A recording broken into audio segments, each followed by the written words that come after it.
मोहे राम लागते मीठे। गोस्वामी तुलसीदास जी कह रहे हैं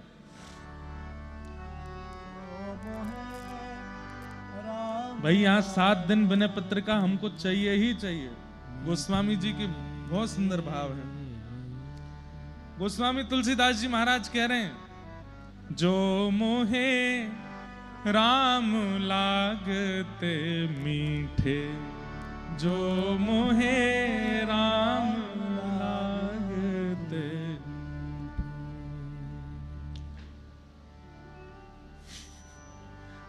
आधुनिक विनय पत्रिका आई है। हाँ, तो क्या कह रहे हैं गोस्वामी जी, अगर राम नाम मीठा लग गया होता तो फिर क्या होता? तो नवरस 60 रस रस अन रस, तो नवरस 60 रस रस अन रस। 9 प्रकार के रस हैं। ये जितना भी हम लोग भोजन पानी करते हैं ना, उसमें मीठा, खट्टा, कड़वा और चटपटा आदि आदि जो भी हमारी जीव के रस हैं, 9 प्रकार के रस होते हैं। तो गोस्वामी जी कह रहे हैं ये वाली विनय पत्रिका लॉक हो जा रही है। वाह, हमको बता दो पैटर्न क्या है। तो नवरस 60 रस रस अन रस,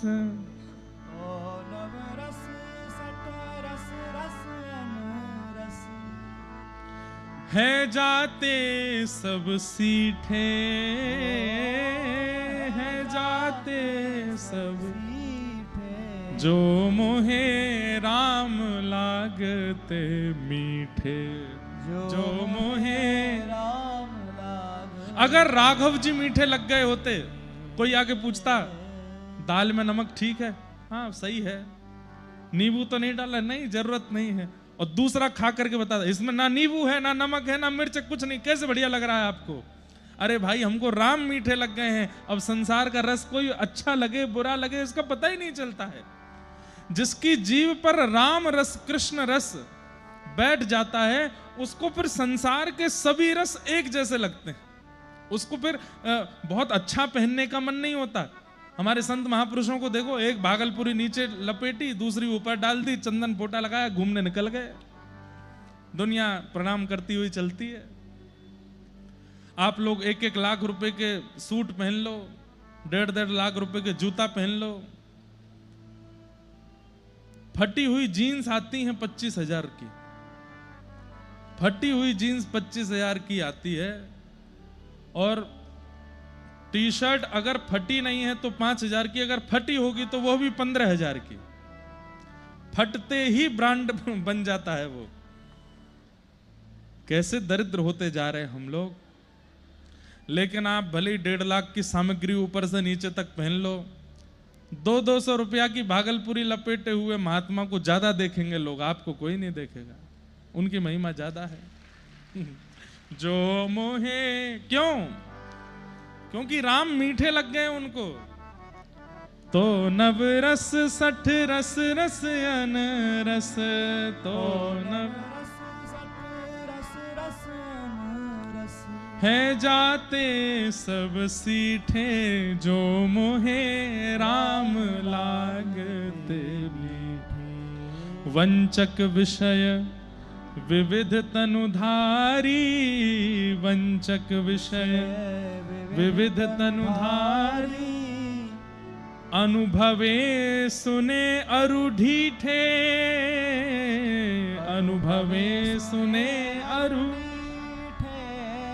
यह जानत है हृदय आपने, यह जानत है सपने न आघात अधीठे, जो मोहे राम लागत मीठे, जो मोहे राम लागत। संसार के लोग सब ढीठ हो जाते हैं, कितनी भी कथा सुना दो, कितना भी नाम करा दो, दीक्षा दिला दो, गुरुदेव को जीवन में ला दो, उसके बाद भी ढीठ हैं, संसार के ही रहते हैं। लेकिन जिसको राम जी प्रिय लग जाते हैं उसको स्वप्न में भी विषय का चिंतन नहीं होता, स्वप्न में भी राघव जी ही दिखते हैं। इसलिए भैया राम मीठे लग जाएं, ये प्रार्थना करो राम जी से कि आप हमको मीठे लग जाओ, हमारी जीव को आपका चस्का लग जाए, हमारी जीव को आपका चस्का लग जाए।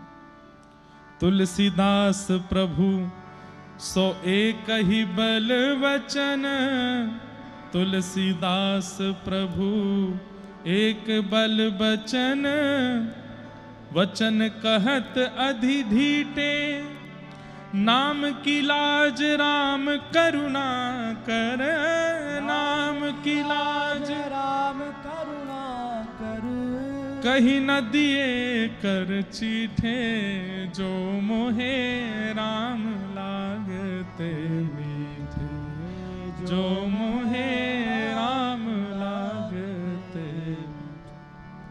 तुलसीदास जी कह रहे हैं, हे राघव जी हमको एक ही चाहिए आपसे वरदान, क्या? अपने नाम की लाज खुद बचाओ। अगर कोई राम बोल दे तो उसके जीवन में फिर ये विषय भोग ना आवे, आपका नाम ही उसके जीवन में रहे। अरे भैया हलवाई की मिठाई खाने के बाद दोबारा खाने वाले के चित्त में इच्छा ना हुई तो इसमें हलवाई की लाज जा रही है। हलवाई ने कोई सुंदर मिठाई बनाई और खाने के बाद भी उसकी दोबारा इच्छा नहीं हुई खाने की, इसका मतलब है मिठाई अच्छी नहीं। मिठाई की बुराई नहीं है, हलवाई ने अच्छे से बनाया नहीं है। हे राम जी, आपका नाम लेने के बाद भी यदि व्यक्ति संसार के विषय में भटक रहा है तो इसका मतलब यह है कि आपके नाम की लाज जा रही है। बचाइए अपने नाम को। एक बार जो इस नाम को ले ले तो उसके मुख पर वो चढ़ जाए। ठाकुर जी बोले, देखो तुमने हमको फंसा दिया गोस्वामी जी, हमारा नाम लेने वाला अगर दोबारा नाम आश्रित ना हो तो आपने हमको फंसा दिया हलवाई की तरह। लेकिन हमने भी एक नियम बना दिया। बोले क्या? बोले जिसकी जीव परमहंस हो चुकी है, जिसकी नाक परमहंस हो चुकी है, या फिर जिसको विषय का रोग लग गया, जैसे शुगर जिसको हो गई है, वो मिठाई खा नहीं सकता चाहे कितनी अच्छी बनी हो, खाएगा तो पदार जाएगा। ऐसे ही संसार के विषय जिसके चित्त में होंगे वो हमारा नाम लेने से कतराएगा ही, डरेगा ही। क्यों? नाम लेगा तो कहीं ना कहीं विषय ठीक होने लगेंगे, और विषय ठीक होंगे तो फिर कलयुग को क्रोध आएगा और कहीं ना कहीं उसका उद्धार होगा। इसलिए जो महाविषयी होगा, महासंसार का पातक होगा, उसको हमारा नाम मीठा लगेगा ही नहीं, उसमें रुचि बनेगी ही नहीं। हमने भी यह नियम बना दिया, राम नाम तो मीठा है ही, लेकिन विषय की रुचि उसके प्रति नहीं होती। लेकिन हम लोग कौन से पता है जो इस पंडाल में बैठे, हम बीच के हैं। हमको राम नाम भी मीठा लगता है, हमको संसार भी मीठा लगता है। इसका मतलब क्या है पता है? राम जितने मीठे हैं उतने मीठे लगे नहीं, इसीलिए संसार मीठा लग रहा है। अच्छा, एक क्रम होता है कि मीठा खाने के बाद आपने जैसे रसगुल्ला खा लिया, खूब रस भरा रसगुल्ला खा लिया, उसके बाद कुछ और मीठा खिलाया जाए तो आप लोग क्या करते हैं? पहले कुछ नमकीन खिलाओ, मुंह पूरा मीठा है, दूसरे के मीठे का स्वाद आएगा ही नहीं।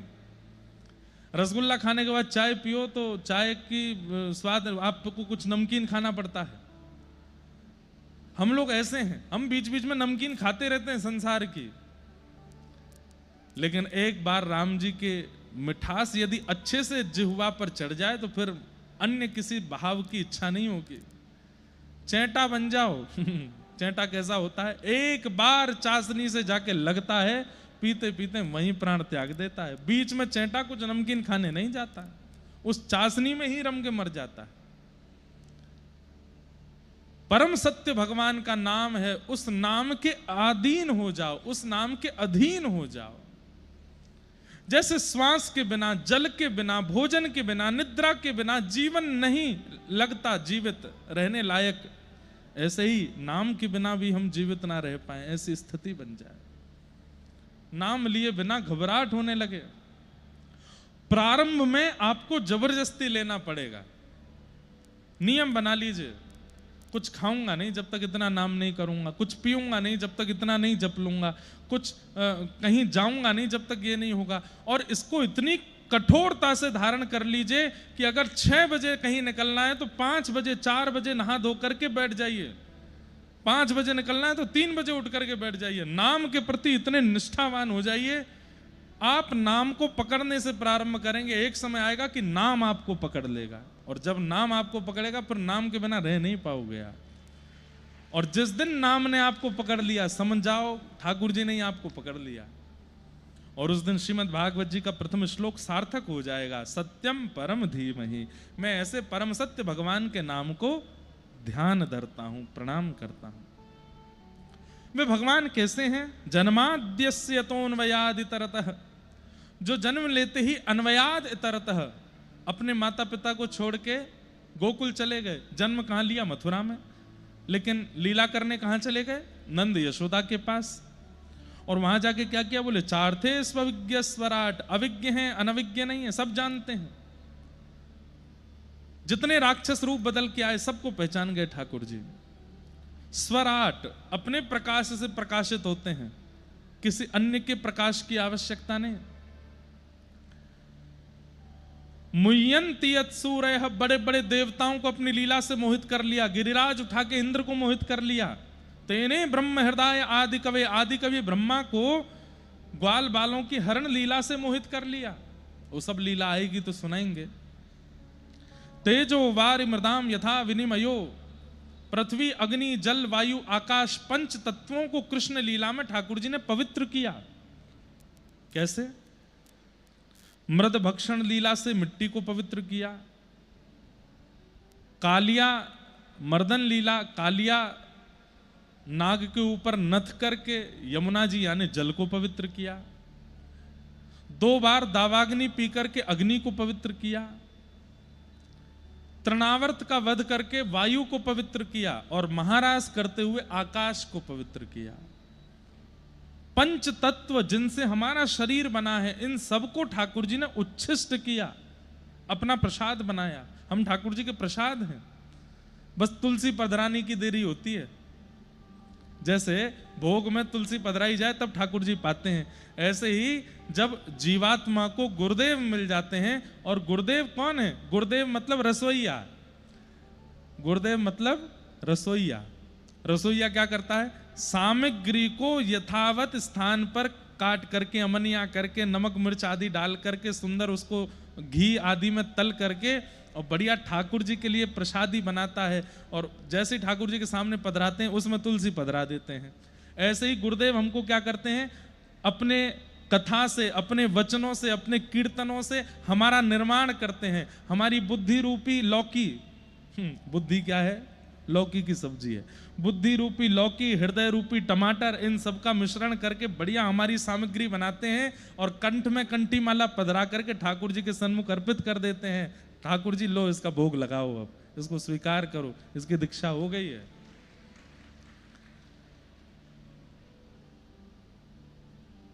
हम ठाकुर जी के द्वारा प्रसादित पंच तत्व से ही बने हैं, लेकिन गुरुदेव तुलसी पहनाते हैं, गुरुदेव तुलसी पधराते हैं।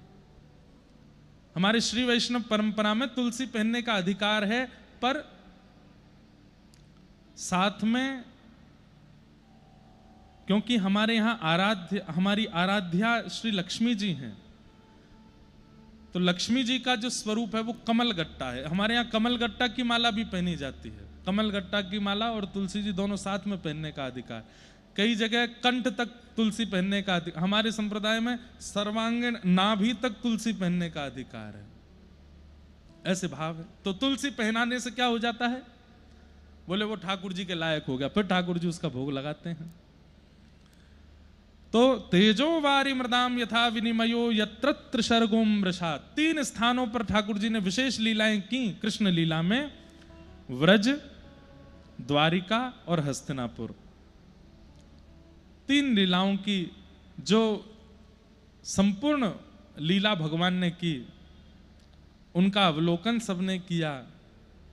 धामना स्वेन सदा निरस्त कुहकम सत्यम परम धीमहि, अपने धाम को प्रस्थान करने से पूर्व भगवान ने उद्धव जी को, मैत्री मुनि को, आदि आदि कुछ विशिष्ट जनों को ज्ञान उपदेश देते हुए अपने धाम को प्रस्थान कर गए। ऐसे परम सत्य भगवान को हम बारंबार प्रणाम करते हैं। सत्यम परम धीमहि, सत्यम परम धीमहि। एक बहुत सुंदर पद है, मुझे राम जी का बहुत प्रिय लगता है। राम ना बिसार बंदे, राम ना बिसार बंदे। ये भाव इसलिए गा रहा हूं क्योंकि सत्यम परम धीमहि में जो परम सत्य वो भगवान का नाम है। सबको भूल जाइएगा पर इनके नाम को मत भूलिएगा। बंधुओं, एक नियम ऐसा बना लीजिए कि आपके चित्त में नाम चलता ही रहे। लोग काउंटर रखते हैं, लोग माला रखते हैं। एक बात सुनिएगा, व्यक्ति पाप करने का काउंटर नहीं रखता कभी भी। कितनों का हृदय दुखाता है इसका काउंटर नहीं करता, लेकिन मैं ठाकुर जी का कितना ध्यान कर रहा हूं इसको काउंट करता है। हमारे हिसाब से व्यक्ति को यह गिनना चाहिए कि वो गलत कितना कर रहा है। गलती की गिनती नहीं होती, नाम की गिनती हो रही है।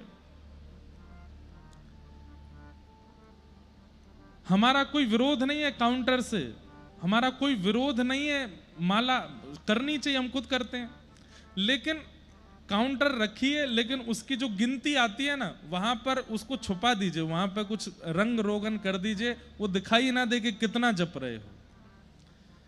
क्योंकि व्यक्ति जब काउंटर पर करते करते जब देखता है 15,000 ऐसे हो जाता है। 15,000 नाम, हनुमान जी से इतना ही नीचे रह गया हूं बस मैं। नहीं, 2 काउंटर रखो, एक काउंटर पर तो नाम जपा करो और उल्टे हाथ में एक काउंटर रखो। उसको कब दबाना है? जैसे क्रोध आया दबाओ, जैसे किसके साथ बुरा किया दबाओ, किसी के साथ छल किया दबाओ, किसी सुंदर को देख करके ईर्ष्या हुआ है हमसे ज्यादा सुंदर दबाओ।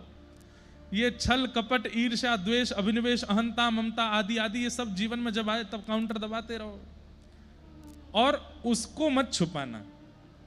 बस हाँ, नियम बनाने ना, महीने की 30 तारीख को ऑडिट जैसे करते हैं लोग वैसे देखूंगा। आप देखेंगे तो क्या पाएंगे, वो नाम वाली संख्या तो 15,000 पहुंच गई, पाप वाली संख्या 5 लाख पहुंच गई है। फिर पता चलेगा अरे राम, इतना तो हमने महीना में भजन नहीं किया जितना हम बुरा करते। हमें किसी साधन से ठाकुर जी को याद ना करना पड़े, उनकी अनायास हमारे चित्त में स्थिति स्मृति बनी रहे।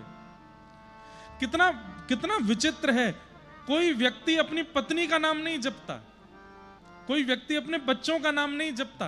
क्यों? पत्नी और बच्चे बिना किसी प्रयास के याद में रहते हैं। ठाकुर जी बिना प्रयास के याद में नहीं आते, इसलिए किसी वस्तु की आवश्यकता पड़ती है।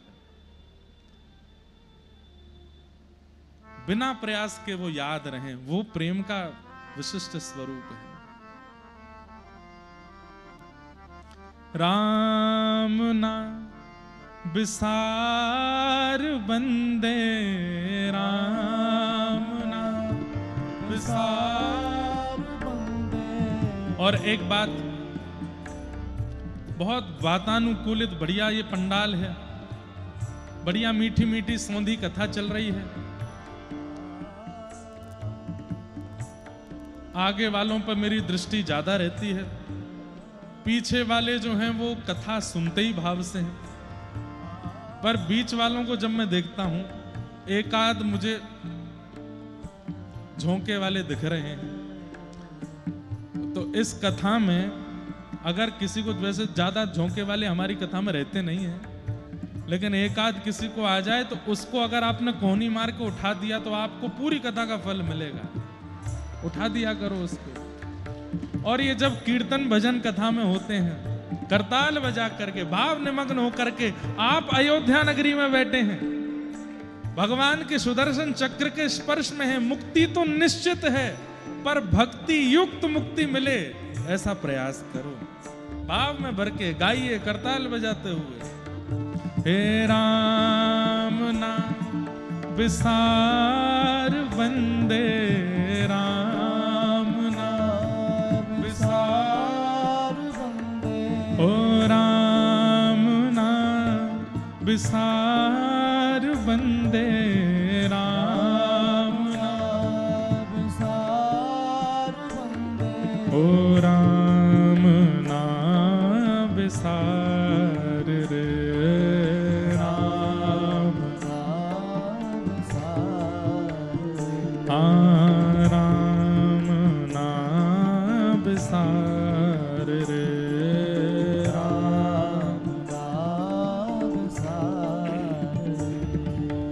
खाली आना खाली जाना इस जीवन का नहीं ठिकाना। खाली आना खाली जाना इस जीवन का नहीं ठिकाना। खाली आना खाली जाना इस जीवन का नहीं ठिकाना। खाली आना खाली जाना इस जीवन का नहीं ठिकाना। हे खाली आना खाली जाना खाली आना खाली जाना। हे खाली आना खाली जाना खाली आना खाली जाना इस जीवन का नहीं ठिकाना। इस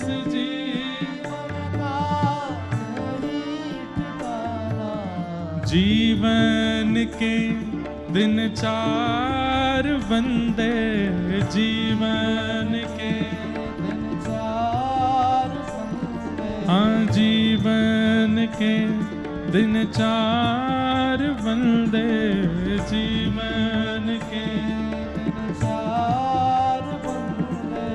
राम नाम बिसार रे राम नाम ओ राम नाम बिसार बंदे राम नाम बिसार राम नाम बिसार रे राजा रामचंद्र भगवान की।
जग में फूल खिलते हैं रंगीले सुंदर प्यारे और रसीले।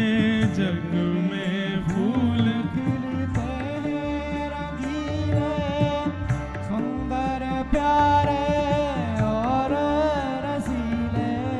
जग में फूल खिलते हैं रंगीले सुंदर प्यारे और रसीले।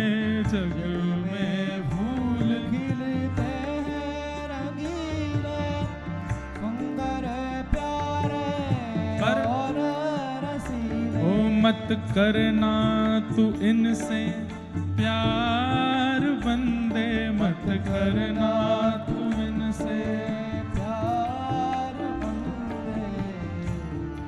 संसार की कई सारी चीजें हमको इतनी बढ़िया लगने लगती हैं कि उसके चक्कर में हम ठाकुर जी को भूल जाते हैं। देखो बंधुओं, विवाह करिए, धन कमाइए, गाड़ी खरीदिए, संतान उत्पन्न करिए, व्यापार बढ़ाइए, लेकिन सबके पीछे उद्देश्य राम जी भी उतने ही अधिक प्रिय लगने चाहिए। यदि इन संसार की क्रियाओं से ठाकुर जी दूर हो रहे हैं, किसी भी क्रिया से, उस क्रिया को वहीं रोक दीजिए। यदि वो क्रिया ठाकुर जी से दूर कर रही है तो वो क्रिया संसारी हो जाएगी, लेकिन वो क्रिया ठाकुर जी के और समीप ले जा रही है तो वो संसार की क्रिया भी भजन है। संतान भी ऐसी हो जो वृंदावन अयोध्या से प्रेम करने वाली, कथा से प्रेम करने वाली, पत्नी भी ऐसी हो ठाकुर जी की सेवा, ठाकुर जी के प्रति भाव रखने वाली, धन संपत्ति व्यापार भी ऐसा हो जिसके कमाई के होने से धाम में जाने की इच्छा हो, भंडारा करने की इच्छा हो, कथा कराने की इच्छा हो, तीर्थ यात्रा करने की इच्छा हो। ऐसा संसार अच्छा है, लेकिन जिस संसार का विषय ठाकुर जी से दूर करता है वो अच्छा नहीं। हम भी विदेश जाते हैं, हम भी बड़ी बड़ी गाड़ियों में बैठते हैं, हमको भी खूब धन धान्य लोग देते हैं, लेकिन मजाल क्या कि ठाकुर जी से मन हटे और जहां हटने लगता है वो उस स्थिति का त्याग करने लगते हैं। ठाकुर जी से मन ना हटे। ओ मत करना तू इनसे प्यार बंदे, मत करना तू इनसे प्यार बंदे, मत करना तू इनसे प्यार बंदे, मत करना इनसे प्यार बंदे।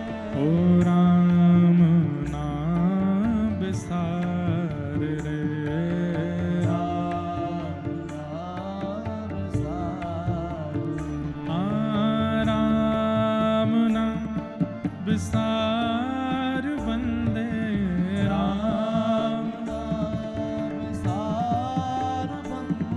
ओ राम नाम बिसार बंदे, राम नाम सार बंदे, ओ राम नाम बिसार रे, राम नाम सार, हे राम नाम बिसार रे। राम नाम सार। सत्यम परम धीमहि, परम सत्य भगवान के नाम का मैं ध्यान करता हूं। धर्म प्रोजित कैतवोत्र परमो निर्मत्सराणां सताम्, वैद्यं वास्तवमत्र वस्तु शिवदं तापत्रयोन्मूलनम्। श्रीमद्भागवते महामुनिकृते किं वा परैरीश्वरः सद्यो हृद्यवरुध्यतेऽत्र कृतभिः शुश्रूषुभिस्तत्क्षणात्। श्रीमद् भागवत जी का दूसरा श्लोक, धर्म प्रौजित कैतवोत्र परमो। इस श्लोक में 4 बातें विशेष रूप से बताई जाती हैं, विषय, अधिकारी, संबंध और प्रयोजन। सबसे पहली बात, भागवत का विषय क्या है? तो कहते हैं धर्म प्रौजित कैतवोत्र परमो, हमारे चित्त में परम धर्म का उद्दीपन होना। बहुत ध्यान से सुनिए सब लोग, एक बात हमारी सुनना। भागवत की कथा में कृष्ण जन्म चौथे दिन होता है, राम कथा में भी चौथे दिन ही राम जन्मोत्सव होता है। क्यों? ये 3 दिन में क्या होता है? हमारे चित्त में राम जन्म और कृष्ण जन्म हो सके उसका निर्माण होता है। और कई बार घर की लिपाई पुताई और रेनोवेशन जब होता है ना, तो पहले खुदाई करनी पड़ती है, थोड़ी घिसाई करनी पड़ती है। तो इसलिए 3 दिन की कथा में जो है ये ज्ञान की कई बातें और वैराग्य के भाव से हमारे चित्त की छिलाई की जाती है, खुदाई की जाती है, मार्जन किया जाता है, लिपाई पुताई की जाती है। जब वह चित्त अनुकूल हो जाता है तब चौथे दिन की कथा में कृष्ण उसमें प्रकट होते हैं। दूसरी बात, सतोगुण, रजोगुण, तमोगुण, ये 3 गुण हैं। इन 3 गुणों में ही हम में से कोई ना कोई सना हुआ है। रजोगुणी किसको कहते हैं? संसार का विषय ही जिसको 24 घंटा चाहिए, वो रजोगुणी व्यक्ति है। धन, संपत्ति, वैभव, नाम, यश, कीर्ति, इसके पीछे ही जो भागता रहता है वो रजोगुणी है। और अगर ये सब उसको मिल गया है तो इसके अभिमान में पड़ा हुआ है, वो रजोगुणी व्यक्ति है। तमोगुणी कौन है?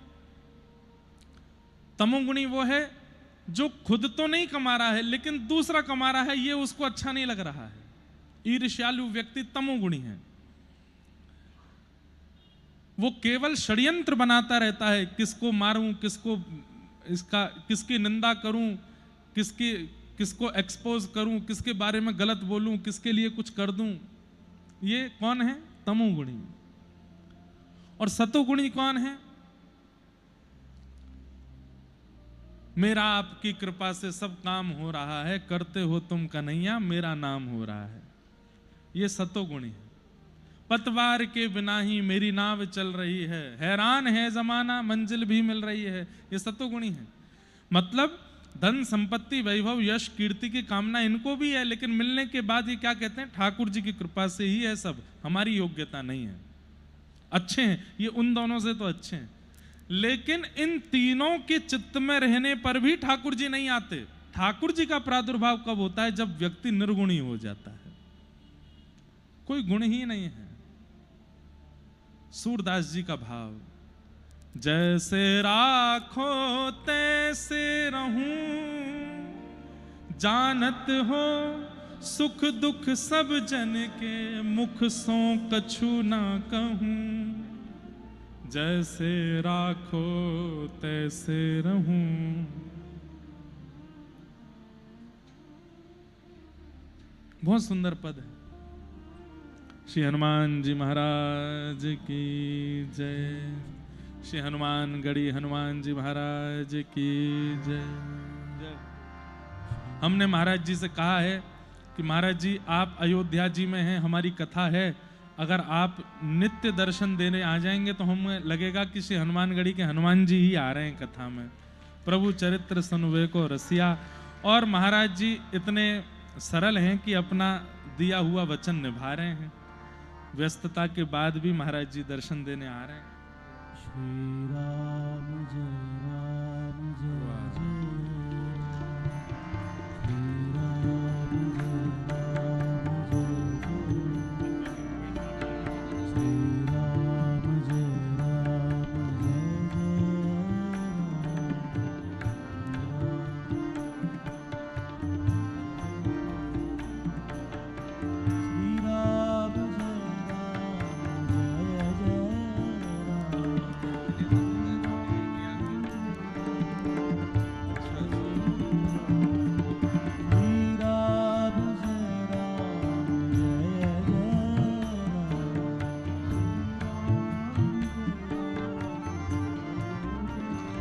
बड़ी कृपा।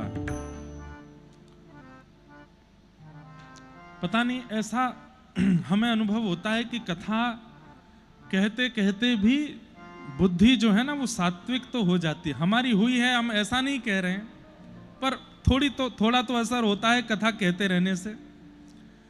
अब महाराज जी ने माला पहनाई तो भाव पता है क्या बना मन में, कि कथा के प्रारंभ में हमको श्री कनक बिहारी जी पहना दिए गले में। तो कनक बिहारी जी जब कंठ में विराज गए तो हनुमान जी बेचैन हो गए। राघव जी विराज रहे, चारों तरफ सुरक्षा तो होनी चाहिए, तो माला के रूप में चारों तरफ हनुमान जी आ गए। और आप कहेंगे महाराज जी एक पुष्प हनुमान जी होंगे, बाकी के कौन हैं? सब हनुमान जी की बानर सेना है। अब 2 प्रकार की माला हैं, एक थोड़ी सांवली है, एक थोड़ी गोरी है।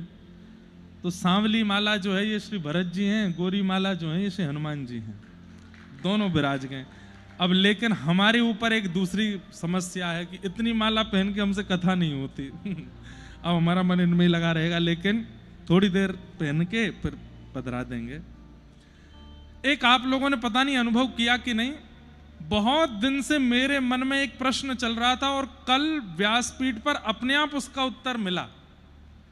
यह भी महाराज जी अनुभव होता है कि कई बार आचार्यों से पूछने पर उत्तर मिलता है, पर कई बार व्यासपीठ अपने आप व्यास का भी समाधान करती है।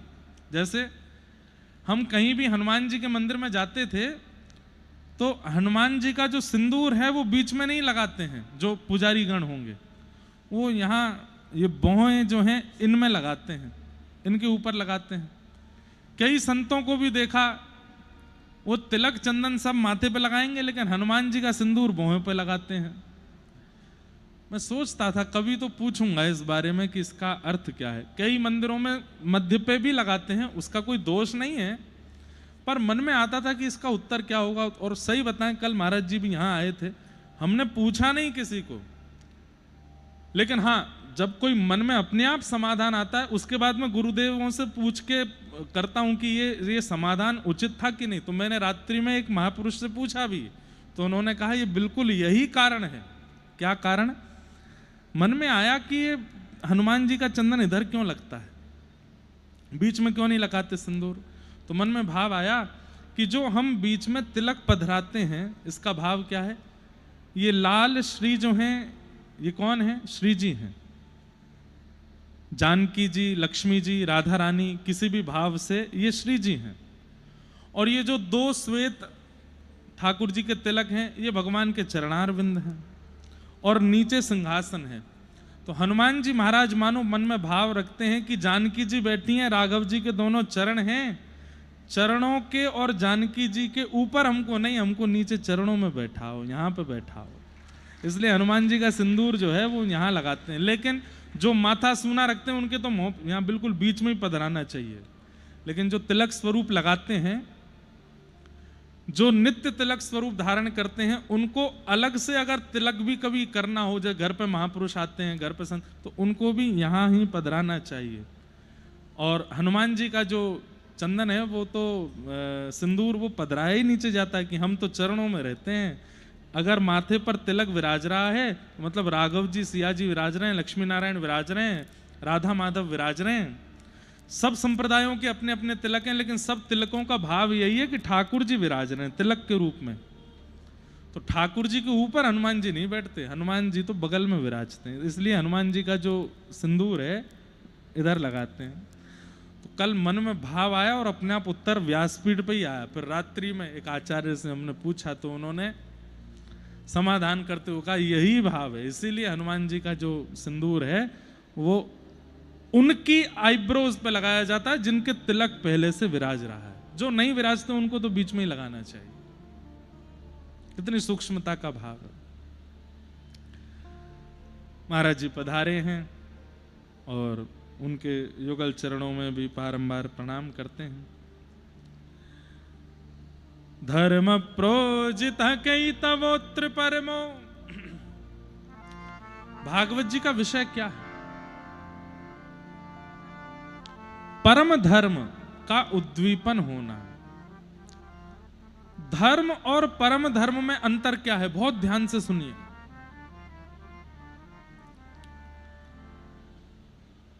आप नियमित रूप से सुबह उठकर के पूजा करते हैं, शंकर जी पर जल चढ़ाते हैं, हनुमान जी पर चोला चढ़ाते हैं, अपने पिता पूर्वजों के द्वारा बताए गए धर्म का पालन करते हैं, तो आप धार्मिक हो। अपने ठाकुर जी को नहलाना धुलाना, वस्त्र पहनाना, भोग लगाना, अपने कार्य के लिए निकल जाना, व्यापार करना, किसी के साथ छल ना करना, कपट ना करना, बिल्कुल सावधानी पूर्वक धन कमाना, अपने घर का भरण पोषण करना, नियमित रूप से बिना छल कपटबाजी के अपना जीवन यापन करना, ये धर्म है, ये धार्मिक है। लेकिन परम धर्म किसको कहते हैं? परम धार्मिक कौन है? उसका उत्तर भी भागवत जी ही देती है। परम धार्मिक कौन है? तब कहते हैं सवै पुंसाम परो धर्मो यतो भक्ति अदोक्षजे अहैतुक्य प्रतिहता ययात्मा संप्रसीदति। दो प्रकार के भक्त होते हैं। एक वो जो केवल भगवान को मूर्ति मान करके पूजते हैं, भजते हैं, मंदिर जाते हैं, आरती पूजन करते हैं, जोर जोर से चिल्ला के आरती गाते हैं, घंटे घड़ियाल बजाते हैं, प्रसाद पाते हैं, निकल जाते हैं, बस।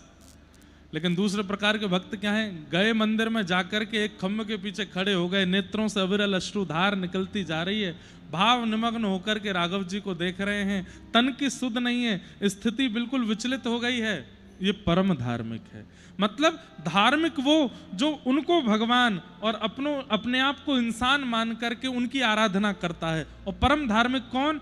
जो स्वयं को जीवात्मा मान करके इनको प्राप्त करना मेरा परम उद्देश्य है, ये मेरे कुछ हैं, ये मेरे भाई हैं, मेरे बंधु हैं, मेरे सब कुछ हैं, ऐसा संबंध बना करके ठाकुर जी का आराधन करता है, वो परम धार्मिक है। समझ में आई बात? नहीं आई? आ गई बात? नहीं आई? ठाकुर जी केवल भगवान हैं तो आप धार्मिक हो, लेकिन ठाकुर जी आपके कुछ हैं, ये मेरे कुछ हैं। मेरे तो गिरधर गोपाल, दूसरों न कोई, मेरे तो गिरधर गोपाल, दूसरों न कोई, जाके सिर मोर मुकुट मेरो पति सोई, जाके सिर मोर मुकुट मेरो पति सोई, मेरे तो गिरधर तात मात बंधु भ्रात, सब विध एक जो ही। मेरे तात मात बंधु सखा सब वही हैं, और जाके सिर मोर मुकुट मेरो पति सोई। मतलब मीराबाई के लिए ठाकुर जी भगवान हैं, पर भगवान बाद में हैं, पहले मेरे पति। अब घर का कोई व्यक्ति अफसर बन जाए, बहुत बड़ा अफसर बन जाए, बहुत बड़ा नेता बन जाए, बहुत बड़ा महापुरुष बन जाए, बहुत बड़ा कुछ बन जाए, घर के सदस्यों के लिए वो जो बना है वो बाद का विषय है। उससे पहले वो हमारा क्या है, ये पहला विषय है। ये हमारा भाई है, हमारा बेटा है, हमारा नाती है, हमारा भतीजा है, हमारा चाचा है, जो संबंध पहले है। ऐसे ही ठाकुर जी के प्रति भगवत दृष्टि बाद में, उससे पहले ये हमारे कुछ हैं, ये संबंध जिसके चित्त में है वो परम धार्मिक है। ठाकुर जी के प्रति संबंध की स्थापना। कल हमने मामा प्रयागदास जी का चरित्र सुना। अयोध्या में एक महापुरुष रहते थे,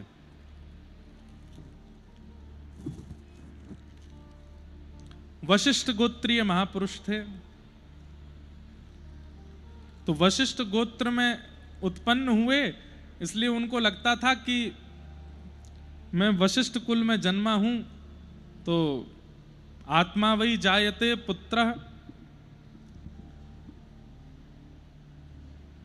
पिता की आत्मा ही पुत्र के रूप में जन्म लेती है। इसी प्रकार गुरु के वंश में गुरु पुत्र, गुरु परपुत्र, वो सब भी पूजनीय होते हैं। तो वशिष्ठ कुल में जन्मे थे, इसलिए अपने आप को राम जी का गुरु ही मानते थे। कलयुग में दुनिया जाकर के कनक बिहारी जी को हाथ जोड़ के प्रणाम करती थी, और वे मंदिर में जाकर के दोनों भुजा उठा के आशीर्वाद देते थे, सदा आनंद में रहो राघव, सदा प्रसन्न रहो। ऐसा कहते हैं कि वे जब जब मंदिर में जाते थे तब तब राम जी को आशीर्वाद देते थे, और सब दर्शनार्थी देख करके हंसी उड़ाते, बोले बताओ राम जी को आशीर्वाद देते हैं, सदा राजी रहो, सदा प्रसन्न रहो राघव, ऐसा कहते थे।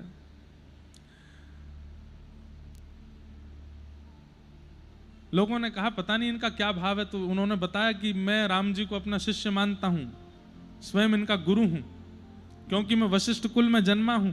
इसलिए कुल में जो भी जन्मे वो वशिष्ठ समान ही है, इसलिए मैं इनका गुरु हूं, कुल गुरु हूं। लोग बाग बोलते पागल हो गए महात्मा, ऐसे बताओ, ये वशिष्ठ जी तो सतयुग त्रेता में आदि में हुआ, अब ये कलयुग में ये अपने आप को गुरु मानते हैं। और इतना ही नहीं, उनके घर के भीतर जो राघव जी की सेवा विराजती थी, उनके साथ भी वो ऐसा ही व्यवहार करते थे। सुबह उठा करके नहलाते धुलाते, वस्त्र पहनाते, इत्रादि लगा करके, और जो ठाकुर जी को माला पहनानी चाहिए वो माला पहले अपने गले में पहनते और अपनी प्रसादी करके फिर राम जी को पहनाते। किसी ने ये दृश्य देख लिया, पूरी अयोध्या में चर्चा का विषय बन गया। सब लोग निंदा करने लगे, बोले ये गलत है, राम जी को अपनी प्रसादी माला पहनाते हैं। अरे तुम्हारा संबंध है उसको गोपनीय रखो, सबके सामने प्रकाशित करने की क्या आवश्यकता है। सब लोगों ने कहा महाराज जी एक काम करो। बोले क्या? आप राम जी को माला पहनाना बंद करो, आशीर्वाद देना बंद करो। बोले ऐसे कैसे कह रहे हो आप, मैं गुरु हूं और गुरु तो शिष्य को आशीर्वाद देता है, माला पहनाता है। लोगों ने और डांटा, बोले आप हमारी बात मान जाइए, ये सब मत किया कीजिए, नहीं तो अयोध्या से बाहर रहना पड़ेगा, आपको निकाल देंगे हम।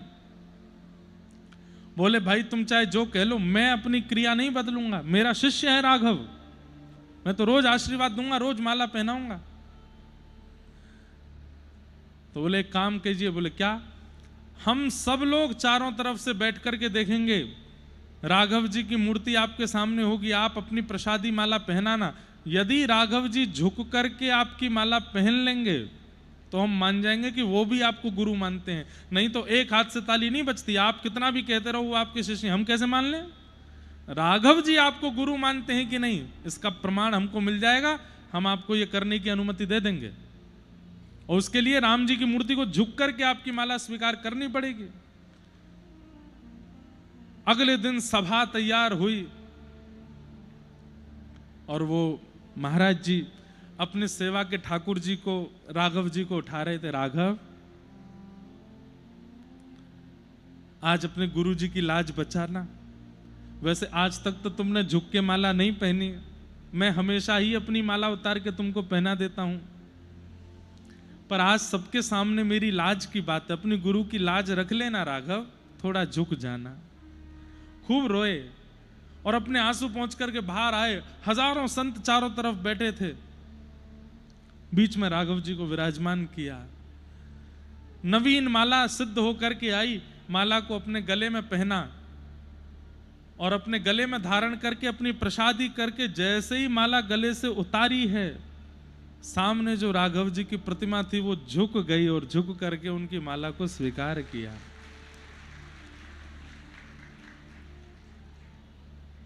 संबंध आप बनाइए और निभाना प्रारंभ कर दीजिए। इसका मतलब ये नहीं आप भी यही करने लग जाओ। वो उनकी बात अलग थी, वो वशिष्ठ मुनि अपने आप को मानते थे, वो गुरु भाव रखते थे राघव जी के प्रति। पर गोस्वामी तुलसीदास जी कहते हैं, तो हे मोहे नाते अनेक मानिए जो भावे, ज्यों त्यों तुलसी कृपालु चरण शरण पावे। बहुत नाते हैं हमारे ठाकुर जी के साथ। कोई एक संबंध जिसमें आपकी प्रगाढ़ता हो, जिसमें आपकी अनन्य निष्ठा हो, जिस संबंध में ठाकुर जी को रख करके आप उनका भजन बहुत बहुत मनोभाव से कर सकते हो, वो संबंध ठाकुर जी से बनाओ। यही परम धर्म है। और उस परम धर्म की स्थापना चित्त में श्रीमद् भागवत जी करती हैं। भागवत जी सुने बिना, भागवत जी का पालन किए बिना यदि आपने ठाकुर जी से संबंध बनाया, संबंध निभेगा नहीं।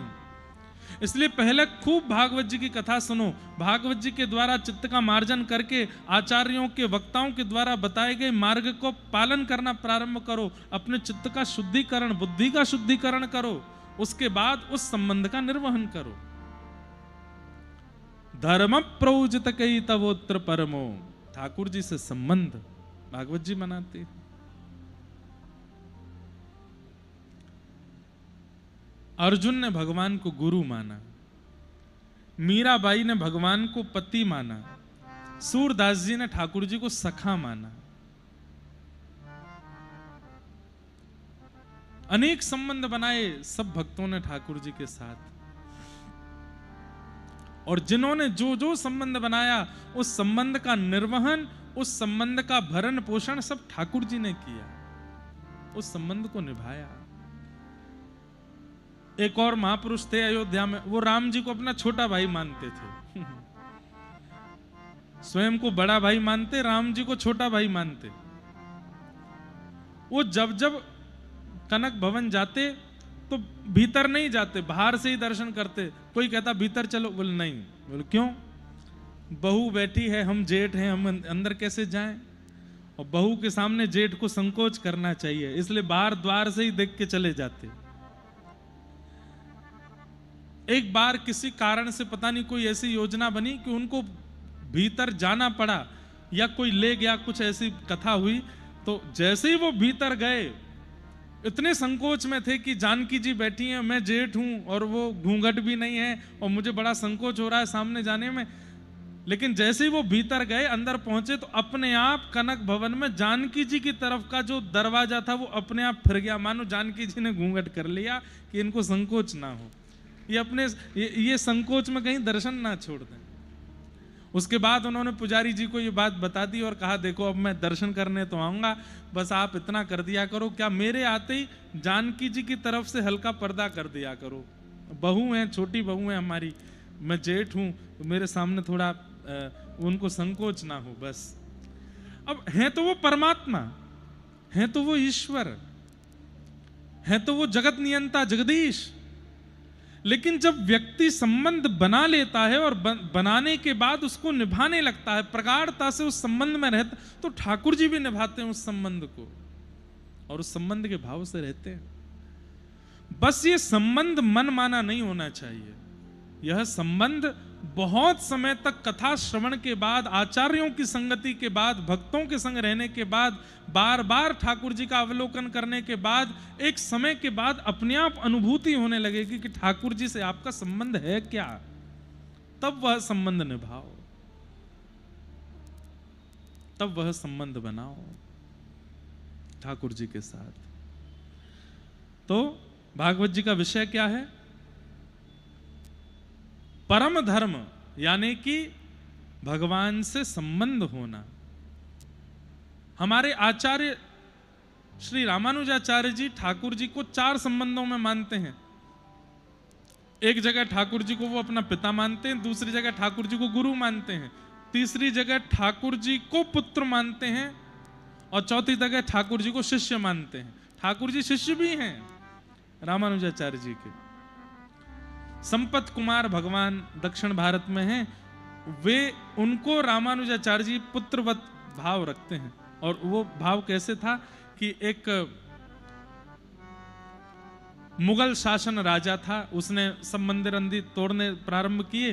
दक्षिण भारत जब गया, संपत कुमार भगवान का जो विग्रह था उसकी बेटी को बहुत अच्छा लगा, और वो बेटी खिलौना ले मान करके संपत कुमार भगवान को दिल्ली ले आए। रामानुजाचार्य जी को जब ये बात पता चली तो अपने हजारों शिष्यों के साथ दिल्ली गए, और ठाकुर जी ने उनको स्वप्न आज्ञा की कि ये मुगल राजा की बेटी मुझको खिलौना बना के ले आई है, मेरे को यहाँ से लेके वापस चलो। तो रामानुजाचार्य जी गए और अपने असंख्य शिष्यों के साथ जाके राजा को कहा, तुम्हारी बेटी जो वो खिलौना समझ के ले आई है, खिलौना नहीं है, वो भगवान है हमारे, हमको वापस करो। तो उस राजा ने कहा, आपके भगवान हैं? बोले हाँ। जब आप इतनी दूर से चल करके आ सकते हो तो आप पुकार लो, भगवान कमरे में हैं, यदि स्वयं चल के बाहर आ गए तो मैं आपको दे दूंगा, नहीं तो नहीं दूंगा। तो रामानुजाचार्य जी बोले ठीक है। ध्यान लगा करके संपत कुमार भगवान से कहा, हम दक्षिण से चल के उत्तर आ गए हैं नाथ, हम बाहर ही खड़े हैं, आप कृपा करके भवन से निकल के बाहर आ जाओ, हम आपको ले जाएंगे। ठाकुर जी बोले वाह, कलयुग है ये, कलिकाल में मैं चलता फिरता नहीं हूं, मैं मूर्तिमंत रहता हूं, यहां पे मैं बोलता नहीं हूं, यहां पे मैं चलता नहीं हूं, यहां पे मैं स्थिर ही रहता हूं। अर्चक जैसे चाहेगा मैं वैसे रहूंगा, अर्चक खिलाएगा तो खाऊंगा, अर्चक सुलाएगा तो सोऊंगा, अर्चक पिलाएगा तो पीऊंगा, अर्चक नहलाएगा तो नहाऊंगा, अर्चक आरती करेगा तो स्वीकार, अर्चक के अधीन रहता हूं मैं यहां पर। रामानुजाचार्य जी बोले, अरे हमारी भक्ति के ऊपर प्रश्न उठ जाएगा नाथ, यदि आप चल के बाहर नहीं आए तो ये मुगल राजा बड़ी हंसी उड़ाएगा। ठाकुर जी बोले, हमको नहीं पता, हम अपना नियम नहीं तोड़ेंगे, कलयुग में हमारा नियम है, हम अर्चक के अधीन रहते हैं। तो रामानुजाचार्य जी को क्रोध आ गया, क्रोध में भर करके बोले, हम दक्षिण से चल के यहां आ गए हैं और आप अपना नियम ही पालन किए जा रहे हो, चुपचाप बाहर आ जाइए चल करके। जब क्रोध किया तो श्री संपत कुमार भगवान की मूर्ति चल करके बाहर आई और आकर के रामानुजाचार्य जी की गोद में बैठ गए। तो क्रोध करने का अधिकार दो ही का है, या तो गुरु या पिता। तो संपत कुमार भगवान छोटे से स्वरूप को रामानुजाचार्य जी ने पुत्रवत प्रेम दिया और उनसे रामानुजाचार्य जी का पुत्र संबंध। श्री वेंकटेश भगवान तिरुपति बालाजी से रामानुजाचार्य जी का शिष्यवत संबंध। ठाकुर जी शिष्य हैं, रामानुजाचार्य जी गुरु हैं। कैसे? रामानुजाचार्य जी दर्शन करने गए तो ठाकुर जी बोले, हे आचार्य प्रवर, एक प्रश्न का उत्तर दो। तो रामानुजाचार्य जी बोले, बोलो भगवान। तो तिरुपति बालाजी बोले, मैं भगवान होकर के इतने जीवों का उद्धार नहीं कर पाता, आप आचार्य होकर के इतने शिष्यों कैसे बना लेते हो, इतने जीवों का उद्धार कैसे कर लेते हो? रामानुजाचार्य जी बोले, मंदिर में बैठ करके प्रश्न कर रहे हो, प्रश्नकर्ता को सत्संग सुनने के लिए नीचे बैठना चाहिए, श्रोता बनना चाहिए, तभी ज्ञानी महापुरुष उत्तर के रूप में सत्संग सुनाता है। आप मंदिर में बैठ करके पूछ रहे हो, बाहर आओ। ठाकुर जी चल के बाहर आ गए। बोले, अब बताओ। बोले, मुकुट उकुट पहन के खड़े हो, ऐसे कोई कथा सुनता है? उतारो। तो भगवत भेष त्यागो। ठाकुर जी ने मुकुट आदि उतार दिए। रामानुजाचार्य जी बोले, सुनाने वाला वक्ता छोटा और ठाकुर जी इतने लंबे। बोले, नीचे बैठो। ठाकुर जी नीचे बैठ गए। तुरंत कान में अष्टाक्षर मंत्र, जो हमारा गुरु मंत्र है, रामानुजाचार्य जी ने वह कान में कह करके कहा। बोले, ये 8 अक्षर हैं जिससे इतने जीवों का कल्याण हो रहा है। ठाकुर जी हंसने लगे। बोले, ये तो मेरा ही नाम है। तो बोले, बस यही बात है, आपका नाम ही जीवों का कल्याण कर रहा है नाथ। तब ठाकुर जी बोले, अब आपने हमारे कान में मंत्र बोल दिया, अब आप हमारे गुरु जी हो गए, हम आपके शिष्य हैं। और रामानुजाचार्य जी पूरे दक्षिण भारत में ऐसे बैठे हैं, लेकिन तिरुपति बालाजी में ऐसे बैठे हैं। मां ठाकुर जी उनके शिष्य हैं। तो संबंध, ठाकुर जी के प्रति संबंध, ये परम धर्म है, लेकिन वो मनमाना नहीं होना चाहिए। उसमें संकेत ठाकुर जी से मिलना चाहिए कि वो आपके क्या हैं, और वो संकेत बहुत दिनों तक सत्संग करके, साधु संग करके, भगवत जनों का संग करके तब पता चलेगा कि ठाकुर जी आपके कौन हैं। ठाकुर जी आपके स्वामी हैं, आपके पति हैं, आपके बालक हैं, आपके लाला हैं, आपके मित्र हैं, आपके गुरु हैं, कौन है, ये धीरे धीरे पता चलता है। उसके लिए सत्संग में रहना पड़ेगा, अनेक दिनों तक सत्संग में अपना जीवन व्यय करना पड़ेगा। धर्म प्रोजित कई तवोत्र परमो। तो भागवत का विषय क्या है? परम धर्म के प्रति अग्रसित करना। और ये परम धर्म, भगवान से संबंध बनाने का अधिकार किसको है? उसका पहला लक्षण क्या होना चाहिए? तो कहते हैं निर्मत्सराणाम सताम। मात्सर्य दोष नहीं होना चाहिए। मात्सर्य दोष किसको कहते हैं? ईर्ष्या को। दूसरे की उपलब्धि से परेशान होना, अगर ये लक्षण आपके अंदर है तो ठाकुर जी आपसे कोसों दूर हैं। दूसरे की उपलब्धि से यदि आप परेशान होते हो तो ठाकुर जी आपको कभी प्राप्त नहीं होंगे। इसलिए भैया, किसी की उपलब्धि, किसी की श्रेष्ठता, किसी की योग्यता, उनसे कभी परेशान मत होइए, सदा प्रसन्न रहिए। सदा ठाकुर जी से कहिए और ऊपर जाइए, और नाम कमाइए, और श्रेष्ठ बनेइए। तनिक सी भी ईर्ष्या यदि किसी व्यक्ति के प्रति आपके चित्त में होती है तो ठाकुर जी दूर हो जाते हैं। निर्मत्सराणाम सताम।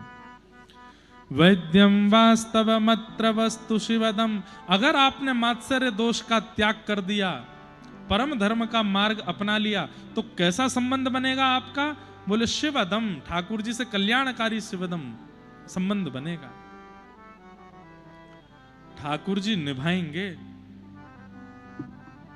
प्रयागराज के पास में एक सेठ जी रहते थे। उनके कोई संतान नहीं थी। अपने घर में ठाकुर जी की सेवा ले आए और दोनों जब थोड़े वृद्ध हो गए तो उन्होंने ठाकुर जी को अपना पुत्र मान लिया और श्री कुंज बिहारी लाल उनका नाम रखा। पूरे दिन वो दोनों दंपति कहते कुंजो बेटा, क्या नाम है? कुंजो बेटा, कुंजो बेटा, कुंजो बेटा कहकर के पुकारते कुंज बिहारी जी को। गांव के लोगों ने जाकर के समझाया, बोले कि भैया इतना बड़ा तुम्हारा भवन है, इतनी संपत्ति है, इसको किसी के नाम कर जाओ। बोले कर दिया। बोले किसके? बोले कुंजो बेटा के नाम कर दिया। बोले कौन है कुंजो बेटा? बोले हमारे कुंज बिहारी जो है यही है कुंजो बेटा। तो गांव के लोग हंसने लगे, बोले भैया ये कोई बात थोड़ी है, आप ठीक है आपकी भावना से आप ठाकुर जी को अपना पुत्र मानते हो, पर ये थोड़ी मतलब होता है कि सारी जो संतान के साथ गतिविधि होती है सब आप इनके साथ करो। तो बोले क्या बुराई है, हम तो कर सकते हैं।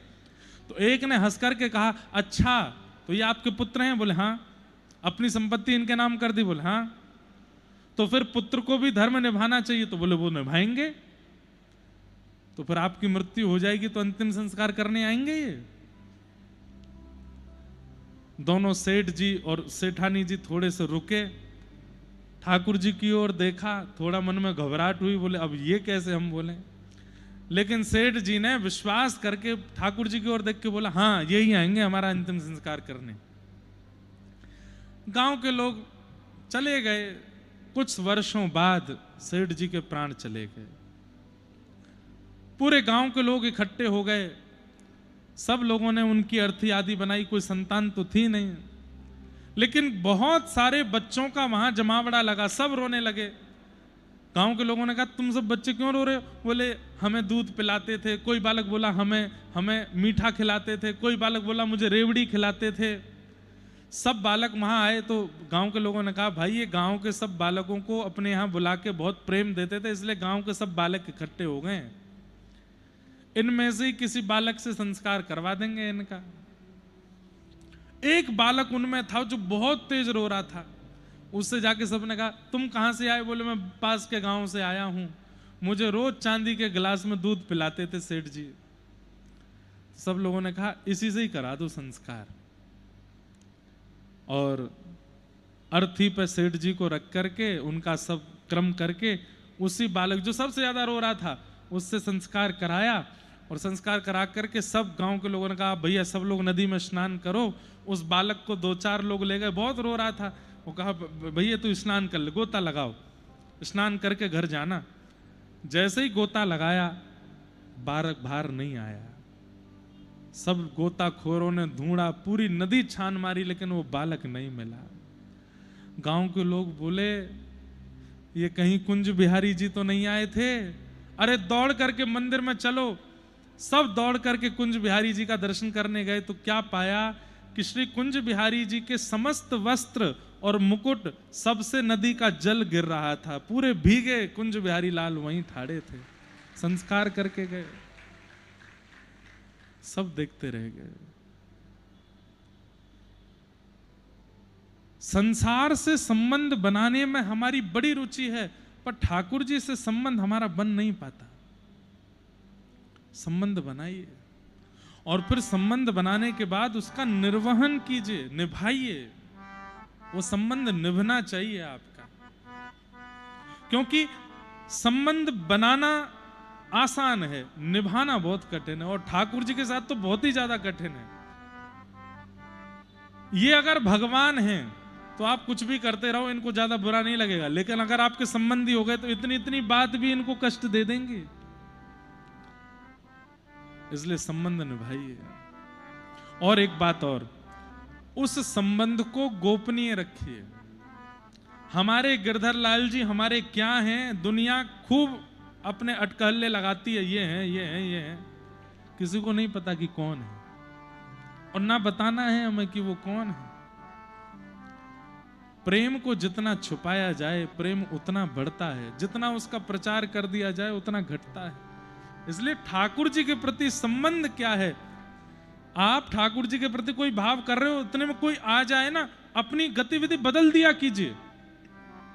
ऐसे ही पूछने लग जाया करो जैसे भगवान को पूछते हैं। और जब कोई ना हो, तब अपना वह भाव प्रकट करो जो वास्तव में ठाकुर जी के प्रति है।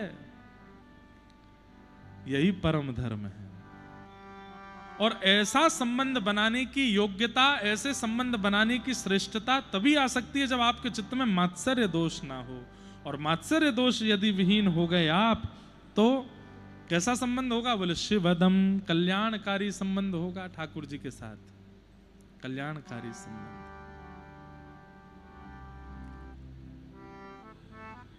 हमारी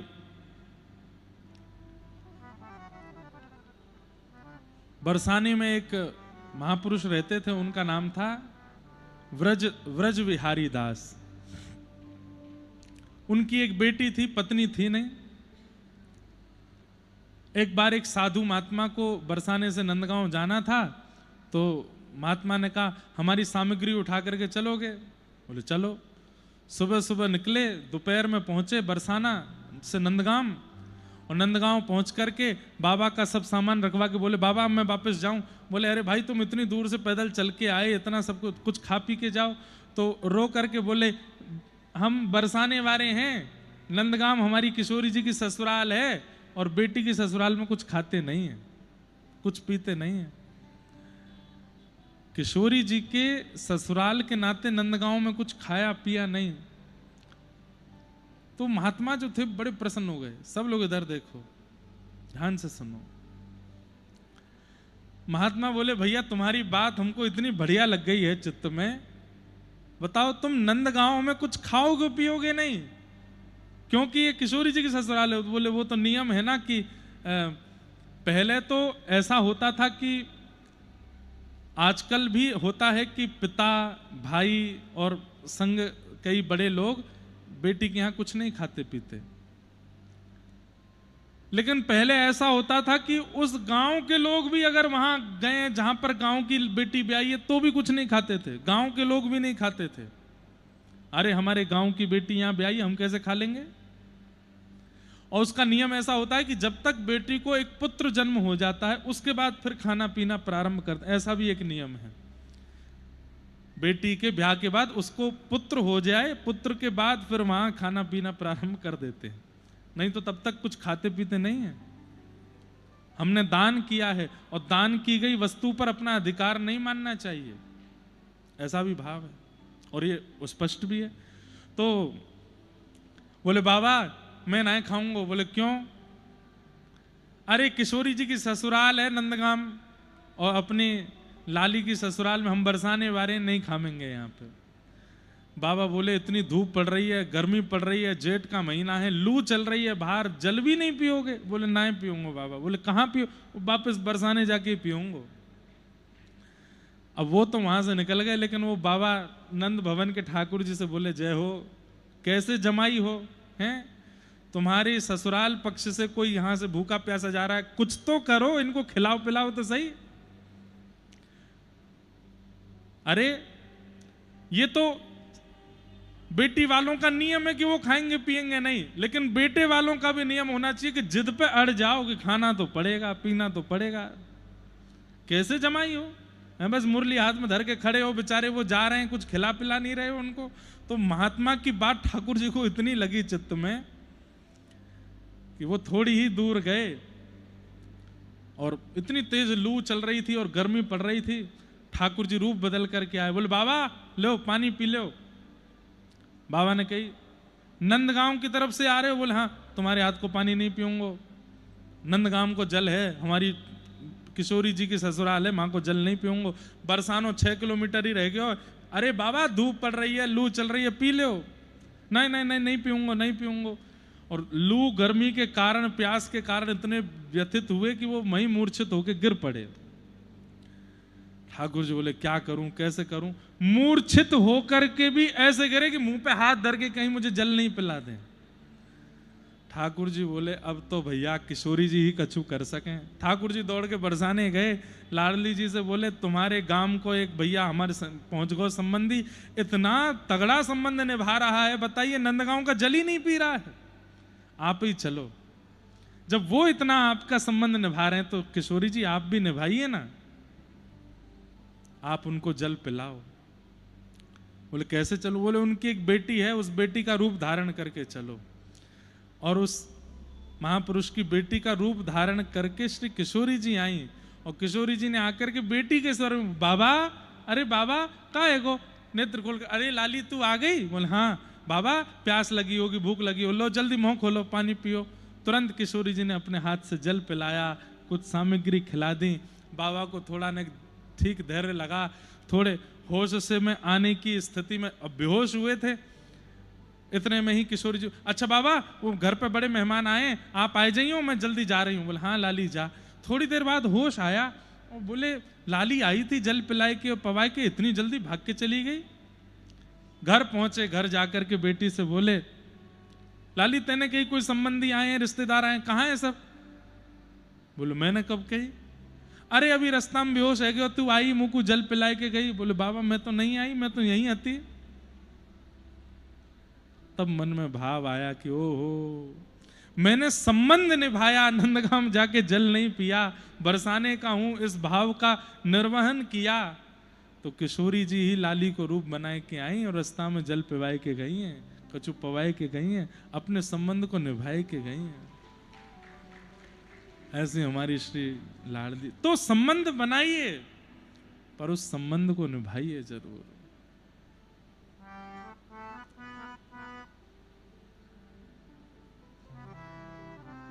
आहा,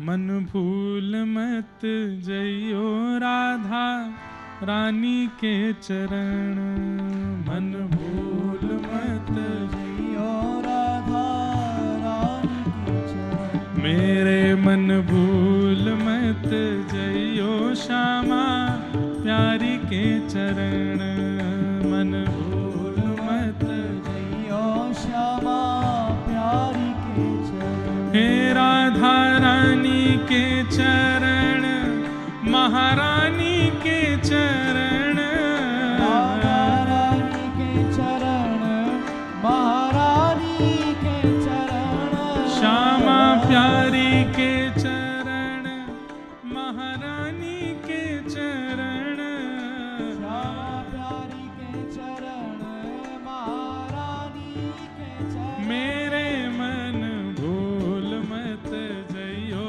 राधा रानी के चरण, मन भूल मत जइयो राधा रानी के चरण। मेरे मन भूल मत जइयो राधा रानी के चरण। मन भूल मत जइयो राधा रानी के चरण। हे वृषभानु की किशोरी, सुनी गैया हूते भोरी, वृषभानु की किशोरी, सुन गैया हूते भोरी। वृषभानु की किशोरी, सुनी गैया हूते भोरी, वृषभानु की किशोरी, सुन गैया हूते भोरी। प्रीत जान के हूँ थोड़ी तो है राखेगी शरण, प्रीत जान के हूँ थोड़ी तो है राखेगी शरण। मेरे मन भूल मत जइयो राधा रानी के चरण, मन भूल मत जइयो राधा श्री राधा रानी की जय हो।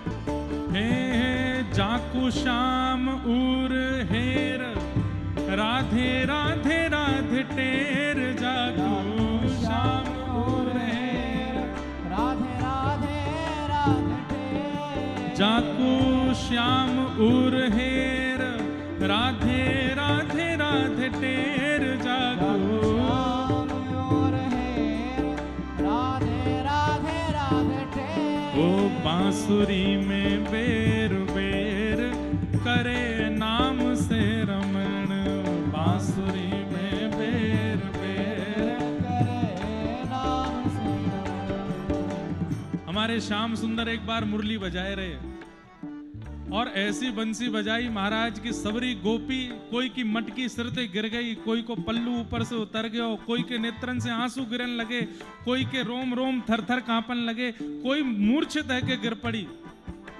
और जैसी बंसी बंद भई सब गोपी बोली, हे श्याम सुंदर ऐसी बंसी मत बजाया करो। ठाकुर जी बोले, मैं तो बजाऊंगो, तुम चाहे जो करो। सब गोपी ने जाके किशोरी जी से शिकायत करी, बोले ऐसी बंसी बजा में हमारी मटकी फूट जाए, हमारी तन की स्थिति ऐसी है जाए, कोई भोजन ना बन पावे, कोई काम ना है पावे, आप श्याम सुंदर को ने समझाओ। ठाकुर जी बोले रुको।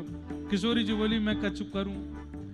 एक दिन किशोरी जी घूंघट करके श्याम सुंदर के सन्मुख आई। ठाकुर जी बोले, अरे ये कौन सी नई नवेली आई है गोपी? सबरी गोपी बोली, आई है बस। तो बोले, कहा करना पड़ेगा, या को मुंह तो दिखाओ।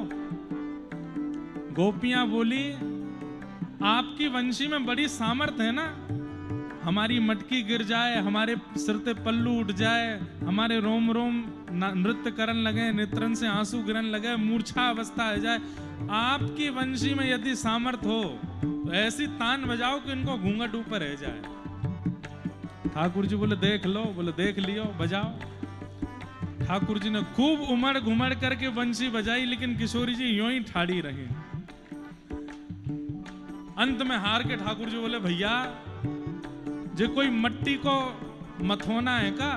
अरे मैंने ऐसी बंसी बजाई दी कि आकाश में देवता प्रकट है गए, ब्रह्मादि देवता नृत्य करन लगे, ये चारों तरफ चारों दिशा संपूर्ण ब्रह्मांड नृत्य करन लगो। ये कौन है जो मेरी वंशी थे नेको हिल भी नहीं रही हैं? गोपियां बोली, सुनो अब हम घूंघट उठा रही हैं और इनको देखवे के बाद वंशी बजाइयो, फिर देखें कैसी तान निकले। जैसे ही घूंघट ऊपर कियो, बोले वृषभानु दुलारी की। आहा, ऐसी रूप झांकी, ऐसा मधुर मुख देख करके गोपियां बोली, अब बंशी बजाओ। जब देखी वृषभानुजा हिय विच उठी हूक, पर वंशी रह गई हाथ में, फिर न लागी फूंक। फूंक मारते रह गए ठाकुर जी, लेकिन वंशी बजी नहीं। ऐसी हमारी किशोरी जी हैं। तब से आज तक किशोरी जी घूंघट में ही बैठी हैं वृंदावन में। क्यों? अगर घूंघट उठा ली हो तो इनकी बंसी नहीं बजेगी। फिर ये जा वंशी से सब पर कृपा करें, सब पर अनुग्रह करें। ठाकुर जी ऐसे क्यों खड़े हैं? ऐसे ठाकुर जी कृपा करते हैं अपने दर्शनार्थियों पर वंशी की धुन से। और कहीं बगल में बैठी किशोरी जी ने घूंघट ऊपर कर लियो तो ठाकुर जी ऐसे की जगह यूं ही ठाड़े रह जाएंगे, उनको ही निहारते रहेंगे। इसलिए हमारे राधा वल्लभ, राधा रमण, राधा दामोदर, बिहारी जी सब जगह देखोगे किशोरी जी बगल में बैठी हैं पर घूंघट में बैठी हैं। प्रत्यक्ष दर्शन नहीं है, ताकि श्याम सुंदर सब पे कृपा कर सकें। नहीं तो इनकी रूप माधुरी देख के वंशी नहीं बचती है तो कृपा क्या होगी किसी के ऊपर। ऐसी हमारी वृषभानु ने नंदनी है। हो जाकू श्याम उर हेर, राधे राधे राधे टेर, जाकू श्याम उर हेर, राधे राधे राधे टेर, जाकू श्याम उर हेर, राधे राधे राधे टेर, श्याम और हेर, राधे राधे राधे टेर। बांसुरी में बेर बेर करे नाम से रमण, बांसुरी में बेर बेर करे नाम से रमण। मेरे मन भूल मत जइयो राधा रानी के चरण, मन भूल मत जइयो राधा रानी के चरण। एरे मन मत वारे छोड़ दुनिया के द्वारे, रे मन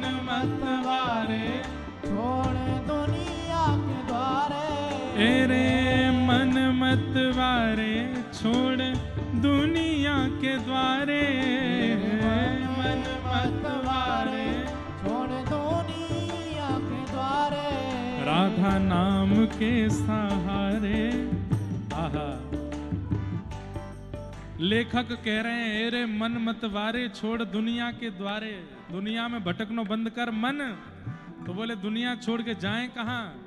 राधा नाम के सहारे, राधा नाम के सहारे, राधा नाम के सहारे, राधा नाम के सहारे, ओ कर जीवन मरण, राधा नाम के सहारे कर जीवन, राधा नाम के सहारे कर जीवन मरण, राधा नाम के सहारे कर जीवन मरण। ए मन भूल मत जइयो राधा रानी के चरण, भूल मत जइयो राधा रानी के, हे राधा रानी के चरण, महारानी के चरण, राधा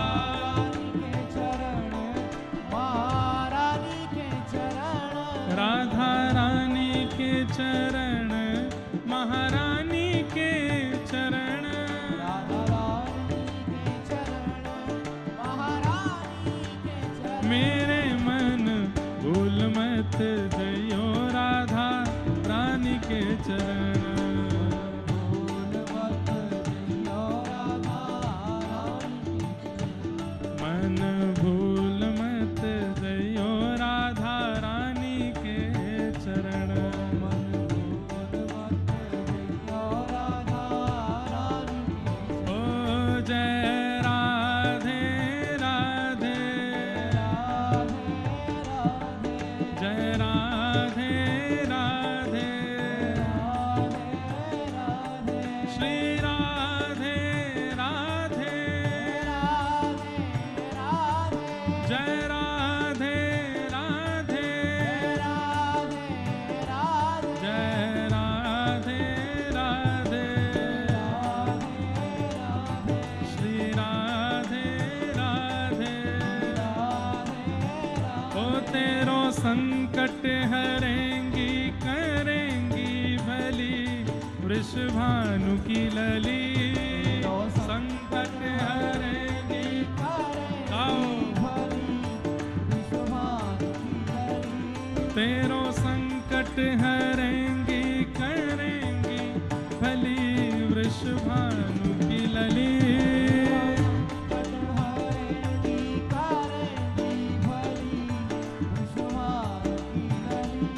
ओ बरसाने वारी तू मेरी सहाय, बरसाने बरसाने वारी तू मेरी सहाय, हाँ दीन दुखिन को निज दर्श कराए,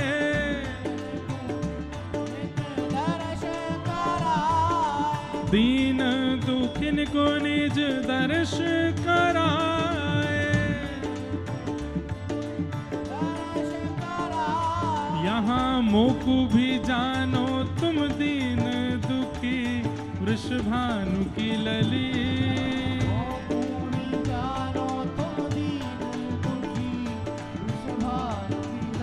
ओ तेरो संकट हरेंगी करेंगी भली, वृषभानु की लली, संकट हरेंगी करेंगी भली, वृषभानु की लली, ओ तेरो संकट हरेंगी करेंगी भली, वृषभानु की लली, तेरो संकट हरेंगी करेंगी भली, वृषभानु की लली, ओ तेरो संकट हरेंगी करेंगी भली, वृषभानु की लली, तेरो संकट हरेंगी करेंगी भली, वृषभानु की लली, हाँ तेरो संकट हरेंगी करेंगी भली, वृषभानु की लली।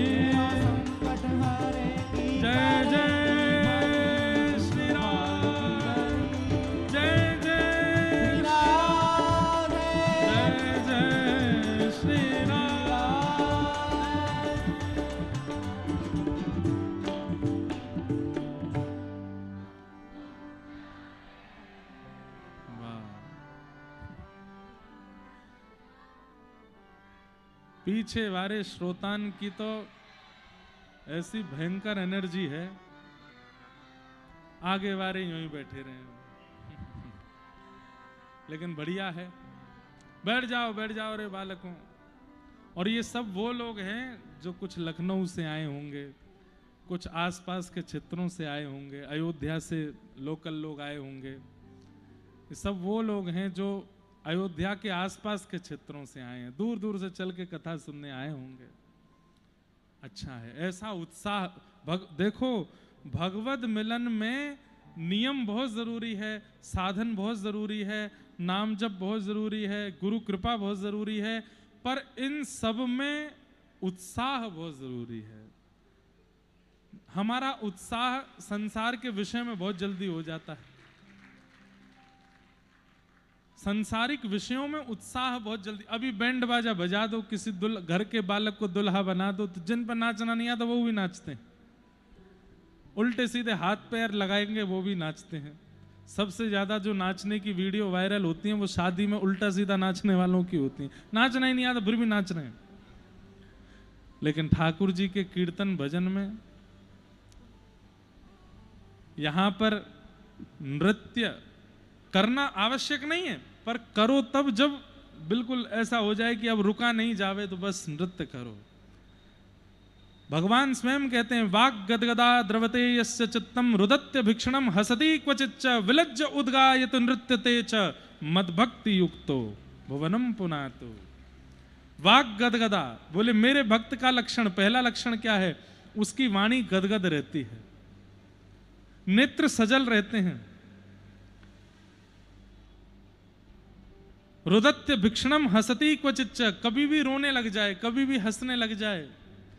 विलज्ज उद्गायत नृत्यते च, निर्लज्ज होकर के कि आगे वाले क्या सोचेंगे, बगल वाले क्या सोचेंगे, बस नृत्य करे और गाने लग जाए। विलज्ज उद्गायत नृत्यते च मद्भक्ति युक्तो, वो मेरा भक्त है। ये भगवान का परिचय तो बहुत जगह दिया गया। किसी ने कहा आपके भक्त का परिचय क्या है, तो भगवान बोले मैं खुद बता रहा हूं। तब भगवान ने ये श्लोक कहा, मद्भक्ति युक्तो भुवनम पुनातो, वो मेरा भक्त है।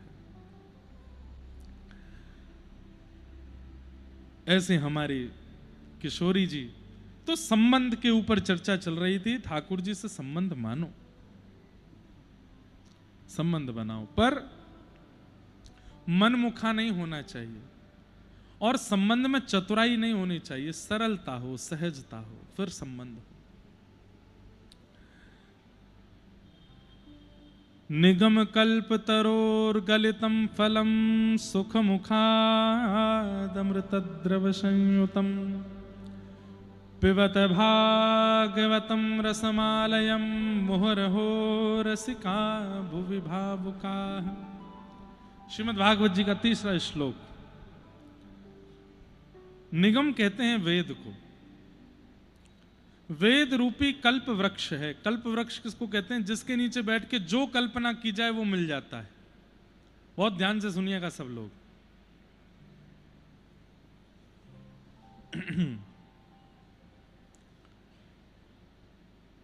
कल्प वृक्ष वो जिसके नीचे बैठ के जो मांगा जाए वो मिल जाता है। और ये कल्प वृक्ष स्वर्ग में है। स्वर्ग में अगर किसी व्यक्ति की इच्छा हो जाती है कि मुझे 56 भोग खाने हैं, तो रसोइया की जरूरत नहीं होती। 56 भोग अपने आप प्रकट हो जाते हैं, खा लो। 56 भोग खाते खाते इच्छा हो जाए कि परोसने वाले प्रकट हो जाएं, तो वो भी प्रकट हो जाएंगे।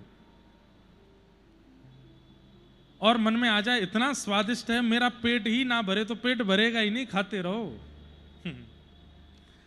लेकिन खाते खाते कहीं मन में ये भाव आ गया कि मैं इतना खा रहा हूं, कहीं देवता मुझे मारेंगे तो नहीं, तो डंडा लेके देवता प्रकट होंगे, मारने लग जाएंगे।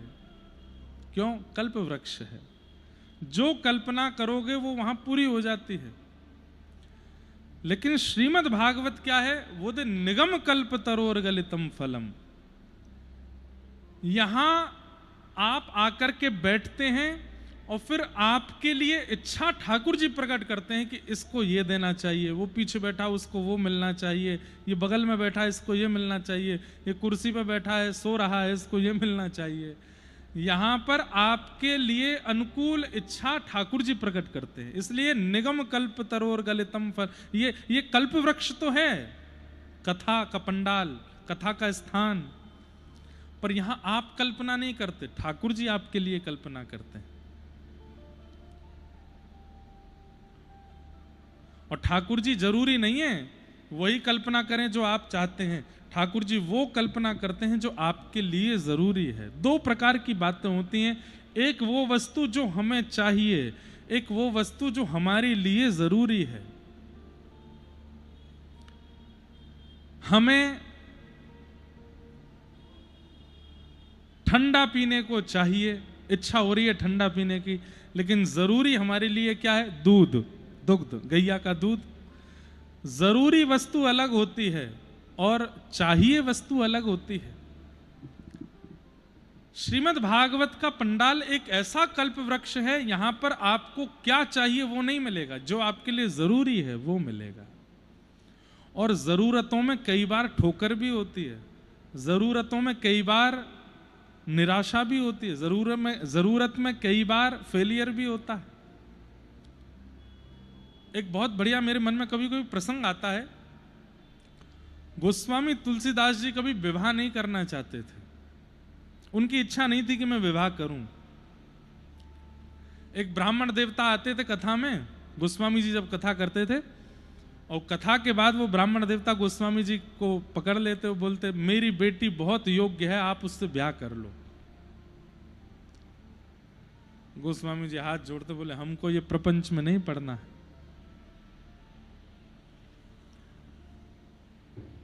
एक बार गोस्वामी जी ने देखा कि यार ये हर जगह आ जाते हैं, तो फिर गोस्वामी जी ने कह दिया सुनो, अगर महादेव प्रकट होकर के कह देंगे तो तुम्हारी बेटी से हम ब्याह कर लेंगे। उस ब्राह्मण ने महादेव को मनाना प्रारंभ किया, जल चढ़ावे, महादेव की आराधना करे, बिल्वपत्र चढ़ावे, बोले आप गोस्वामी जी को आज्ञा कर दो। और एक दिन महादेव प्रकट हो गए, और प्रकट होकर के गोस्वामी जी को आज्ञा कर दी, बोले तुम्हारी कथा में एक ब्राह्मण देवता आते हैं अपनी बेटी का संबंध लेके, बोले हाँ उनकी बेटी से ब्याह करो। तो गोस्वामी जी को मन में भाव था कि महादेव अगर आज्ञा कर रहे हैं तो मतलब है कि उन ब्राह्मण की बेटी मेरे जीवन में आएगी, तो वह बेटी के आने से मेरी भक्ति और बढ़ेगी, महादेव की आज्ञा। लेकिन महादेव जानते हैं गोस्वामी जी को जब तक थोड़ी सी ठोकर नहीं लगेगी तब तक राम जी नहीं मिलेंगे, और वो ठोकर ब्याह के बाद ही लगवानी है। महादेव ने आज्ञा की थी, फिर तो जो व्यक्ति जीवन में आ रहा है वो अनुकूल होना चाहिए। गोस्वामी जी की पत्नी प्रतिकूल नहीं थी, लेकिन लीला सब जानते हैं। ब्याह करने के बाद, क्योंकि महादेव की आज्ञा से हुआ था, तो गोस्वामी जी इतना प्रेम करते थे अपनी पत्नी से, कितने वर्षों तक तो मायके ही नहीं जाने, तुम यहीं रहो, हमको दिखती रहा करो, बस तुम्हारा तुम बस सन्मुख रहो, उसी से कल्याण। अब इसमें कोई ऐसा नहीं है कि उनके चित्त में कोई सांसारिक व्यवहार था, नहीं, महादेव की आज्ञा से ये मेरे जीवन में आई हैं, इसलिए बस उनके लिए वो प्रसाद है, वो नित्य देखना चाहते हैं। लेकिन एक दिन पत्नी परेशान हुई और रात्रि में घर चली गई, कैसे कैसे योजनाएं बना करके जैसे तैसे पहुंचे। कहते हैं शव को नाव बना लिया, सांप को रस्सी बना ली, कांटे कंकड़ कुछ का भान नहीं रहा, बस अपनी पत्नी को ढूंढते ढूंढते मायके उसके पहुंचे, अपनी ससुराल पहुंचे, जाकर के गेट खटखटाने लगे। पत्नी ने द्वार खोला और जब स्थिति देखी, कांटे लगे हैं अंग पर, एक शव के स्पर्श की दुर्गंध आ रही है, और सब स्थिति, वर्षा हो रही है, कीचड़ लगी है, सब स्थिति देख करके बोले आपने इतना श्रम मेरे लिए किया, मेरे लिए सर्प को रस्सी बना के पहाड़ पे चढ़ गए, मेरे लिए शव को नाव बना के नदी पार कर गए, मेरे लिए कांटे कंकड़ आदि इन सबको सह लिया आपने। यदि इतना राम जी के लिए सह लिया होता तो राघव जी मिल गए होते आपको, इतना राघव जी के लिए सहा होता तो राम आपके हो जाते। बस इस वाक्य ने सोच में डाल दिया, और गोस्वामी सोचने लगे वास्तविकता है, इतना तो मैंने राम जी के लिए कभी नहीं सहा। कभी राम जी के दर्शन के लिए जा रहा हूं और नदी में अगर बाढ़ है तो मैं यही सोच लेता था कि कोई बात नहीं, आज नहीं तो कल। उस समय मैंने शव को तो नहीं पकड़ा था कि नहीं अभी दर्शन करना है। यदि दर्शन करने में बीच में कांटे आ रहे हैं तो हम मार्ग बदलने का प्रयास कर लेते हैं, कांटों के छटने का इंतजार कर लेते हैं। कांटों पर चढ़ करके तो राम जी के दर्शन करने नहीं गया मैं। सामने पर्वत आ गया तो रस्सी की व्यवस्था ढूंढने निकल गया, सर्प को रस्सी तो नहीं बनाया मैंने। जितना व्याकुल में इससे मिलने के लिए हुआ जो कि एक केवल हाड़ मांस का पुतला है, जिसको एक दिन मर जाना है, उसके लिए मैं इतना व्याकुल हो गया। इतना व्याकुल राम जी के लिए सच में नहीं हुआ मैं। हो गया होता तो आज शायद वो भी मिल जाते, जैसे ये मिल गई मुझे। तो उसी समय चरण पकड़े, बोले आप मेरी गुरु हैं, क्योंकि जो मुझे आज तक नहीं पता चला, इतनी रचना कर दी, इतना लिख दिया, इतना सब कुछ मैंने साधन करके देख लिया। मैं यही सोचता था कि ऐसी क्या कमी रह रही है कि राम जी मुझे मिल नहीं रहे। आज तुमने मुझे बताया व्याकुलता। मैं ऐसा व्याकुल राम जी के लिए नहीं हुआ, इसलिए नहीं मिले। और बस उसके बाद राम जी का अनुभव होना प्रारंभ हो गया गोस्वामी जी को, और राम जी मिले ही गए। तो अब देखो, महादेव की आज्ञा थी कि ब्याह करो। हम आप सब होते भाई, पंडित जी ने कहा है, उन बड़े लोगों ने कहा है, उनकी आज्ञा है, भाई ब्याह करने के बाद सब मंगल ही मंगल होगा। नहीं, कई बार ठाकुर जी सोच लेते हैं कि यहां ठोकर लगवाना, यहां पर निंदा करवाना, यहां पर अपयश करवाना, यहां पर सामाजिक बहिष्कार करवाना, यहां पर ये रुकावट करवाना इसके लिए आवश्यक है, उससे इसका निर्माण होगा, इसलिए ठाकुर जी वो करते हैं। आप बस उसको स्वीकार करो। अगर गोस्वामी जी ने ब्याह नहीं किया होता तो राम जी मिलते? व्याकुलता की स्थिति में कभी पहुंच पाते? नहीं पहुंच पाते। और वो हुआ, और फिर राम जी मिले। तो श्रीमद् भागवत का, रामायण का, रामचरितमानस का जो ये माहौल है ना, यहां आपकी कल्पना नहीं चलती, यहां ठाकुर जी आपके लिए कल्पना करते हैं। चलो अब इसको बाहर जाके गिरवाना है, नाक में चोट लगेगी, तब उससे ये होगा, उससे ये होगा, फिर इतने साल बाद जाकर के इसके मन में एक इच्छा प्रकट होगी, उससे ये मेरा भजन करेगा। आपकी भजन में वृद्धि जिससे होगी वो आपके साथ होगा। अगर हाँ, करोड़ों की कमाई होने से आपके भजन में वृद्धि होगी तो करवा देंगे ठाकुर जी, लेकिन खाकपति होने से ही भजन में वृद्धि होगी तो ठाकुर जी फिर सब हरण कर ही लेंगे। आपका भजन बढ़े, उसके लिए जो आवश्यक होगा ठाकुर जी सब करेंगे। स्वयं को कठपुतली मान लीजिए, मैं अपना कर्म करूंगा, अपनी बुद्धि से निर्वहन करूंगा नाथ, लेकिन मेरे जीवन में कब क्या आवश्यक है वो सब आपके हाथ में है। वही दीजिएगा जिससे आप मेरे रहो, मुझसे दूर मत होइएगा। मैं खिलौना हूं, मुझसे खेल लीजिए, लेकिन याद रहिए सदा मैं ही आपका खिलौना रहूं, कोई और आपको प्रिय ना लग जाए।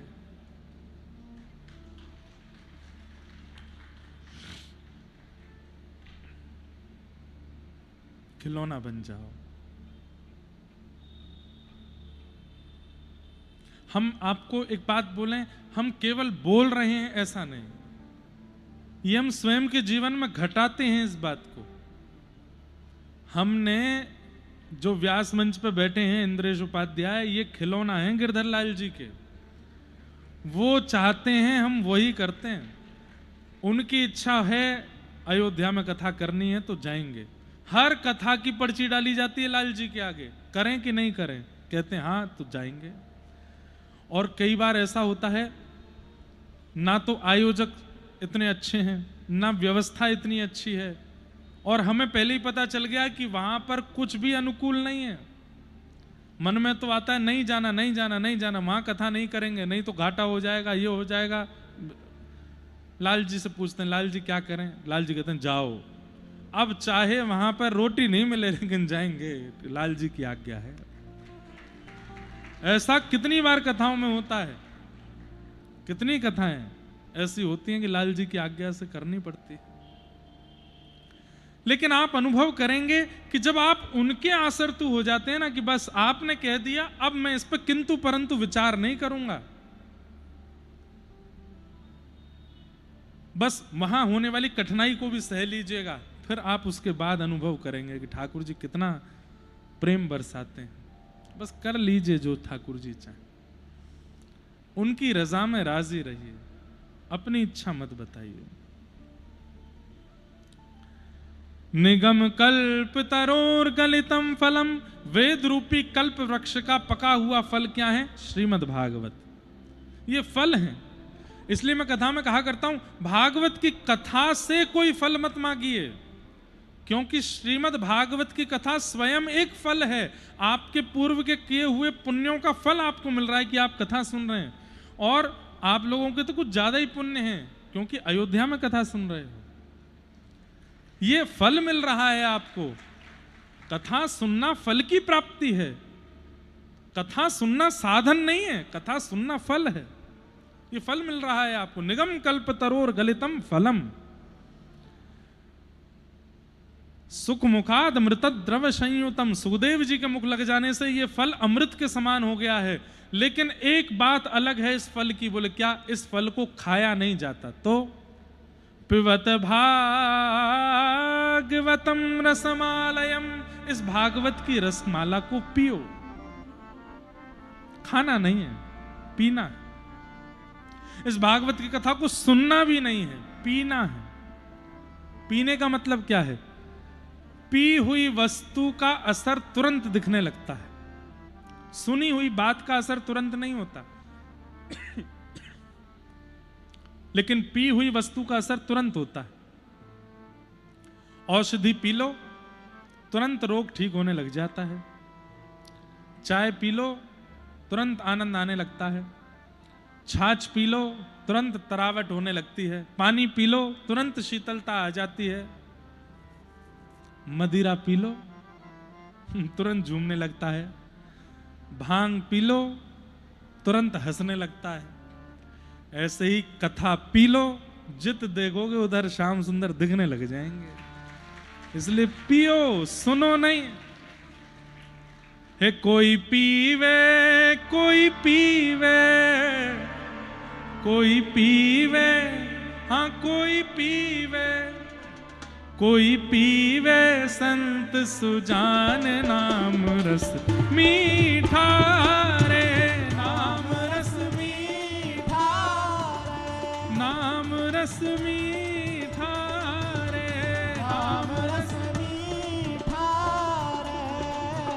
कोई पीवे, कोई पीवे, कोई पीवे, कोई पीवे, कोई पीवे, हाँ कोई पीवे, कोई पीवे, कोई पीवे। देखो, अमूमन हम इतने भजन गाते नहीं है कथा में, लेकिन तरंग आ जाती है तो मैं रुकता भी नहीं। कोई पीवे संत सुजान नाम रस मीठा रे, नाम रस मीठा रे, नाम रस मीठा रे, नाम रस मीठा रे। राधे कृष्ण कृष्ण कृष्ण राधे राधे, राधे कृष्ण कृष्ण कृष्ण राधे राधे, राधे श्याम श्याम श्याम राधे राधे, राधे श्याम श्याम राधे। ओ कोई पीवे, कोई पीवे, कोई पीवे, कोई पीवे, कोई पीवे, कोई पीवे, कोई पीवे, कोई पीवे, हाँ कोई पीवे संत सुजान नाम रस मीठा रे, नाम रस मीठा रे, नाम रस मीठा रे, नाम रस मीठा रे। किसने पिया इस नाम रस को? किसने पिया इस कथा रस को? किसने पिया? सुनिएगा ध्यान से। राजवंश की रानी पी गई एक बूंद इस रस का भैया रे, एक बूंद इस रस का भैया रे, एक बूंद इस रस का। आधी रात महल तज चल दी, मना न मनवा बस का भैया रे, राना मनवा बस का भैया रे, राना मनवा बस का। कौन है ये राजवंश की रानी? कौन है तो सब छोड़ के चल दी? हे गिरधर की दीवानी मीरा, गिरधर की दीवानी मीरा, गिरधर की दीवानी मीरा, गिरधर की दीवानी मीरा। यहाँ ध्यान छूटा यश का भैया रे, ध्यान छूटा यश का भैया रे, बन बन डोले श्याम दीवानी, बन बन डोले श्याम दीवानी, हे बन बन डोले श्याम दीवानी, बन बन डोले श्याम दीवानी। क्योंकि लागा नाम का चस्का, नाम रस कृष्ण रस, नाम रस मीठा रे, नाम रस मीठा रे, नाम रस मीठा रे, नाम रस मीठा रे। कोई पीवे कोई पीवे, कोई पीवे कोई पीवे, कोई पीवे कोई पीवे, कोई पीवे कोई पीवे, कोई पीवे संत सुजान नाम रस मीठा रे, नाम रस मीठा रे, नाम रस मीठा रे। नाम रस मीठा रे। और किसने पिया ये नाम रस? और किसने पिया? नामदेव रस पिया रे, अनुपम सफल बना ली काया भैया रे, सफल बना ली काया भैया रे, सफल बना ली और काया। नरसिका एक तारा कैसे जगतपति को भाया भैया रे, जगतपति को भाया भैया रे, जगतपति को भाया। तुलसी सूर फिरे मदमाते, तुलसी सूर फिरे मदमाते, तुलसी सूर फिरे मदमाते, तुलसी सूर फिरे मदमाते। लगा नाम का चस्का भैया रे, लगा नाम का चस्का भैया रे, भर भर पी गई व्रज की गोपी, भर भर पी गई ब्रज की गोपी, भर भर पी गई ब्रज की गोपी, भर भर पी गई ब्रज की गोपी। तब सुंदरतम कृष्ण पाया, नाम रस कृष्ण रस, राम रस मीठा रे, राम रस मीठा रे, कृष्ण रस मीठा रे। कृष्ण रस मीठा रे। कोई पीवे कोई पीवे, कोई पीवे कोई पीवे, कोई पीवे हाँ कोई पीवे, पीवे कोई पीवे, कोई पीवे संत सुजान नाम रस मीठा रे, राम रस मीठा रे, हे कृष्ण रस मीठा रे। कृष्ण रस मीठा रे। बोलो नाम भगवान की। जय। ऐसा पी गया संत कबीरा, बैठ जाओ मैयाओं बैठो। ऐसा पी गया संत कबीरा, मन हरि पाछे डोले भैया रे, मन हरि। पाछे डोले। और कृष्ण कृष्ण जहाँ कृष्ण कृष्ण, तब नस नस पार्थ की बोले भैया रे, नस नस पात की। सबने सुनी होगी कथा। महाभारत युद्ध जब शाम को विश्राम होता था, तब युधिष्ठिर जी महाराज ने गौर किया कि रोज कृष्ण जाते हैं अर्जुन के शिविर में।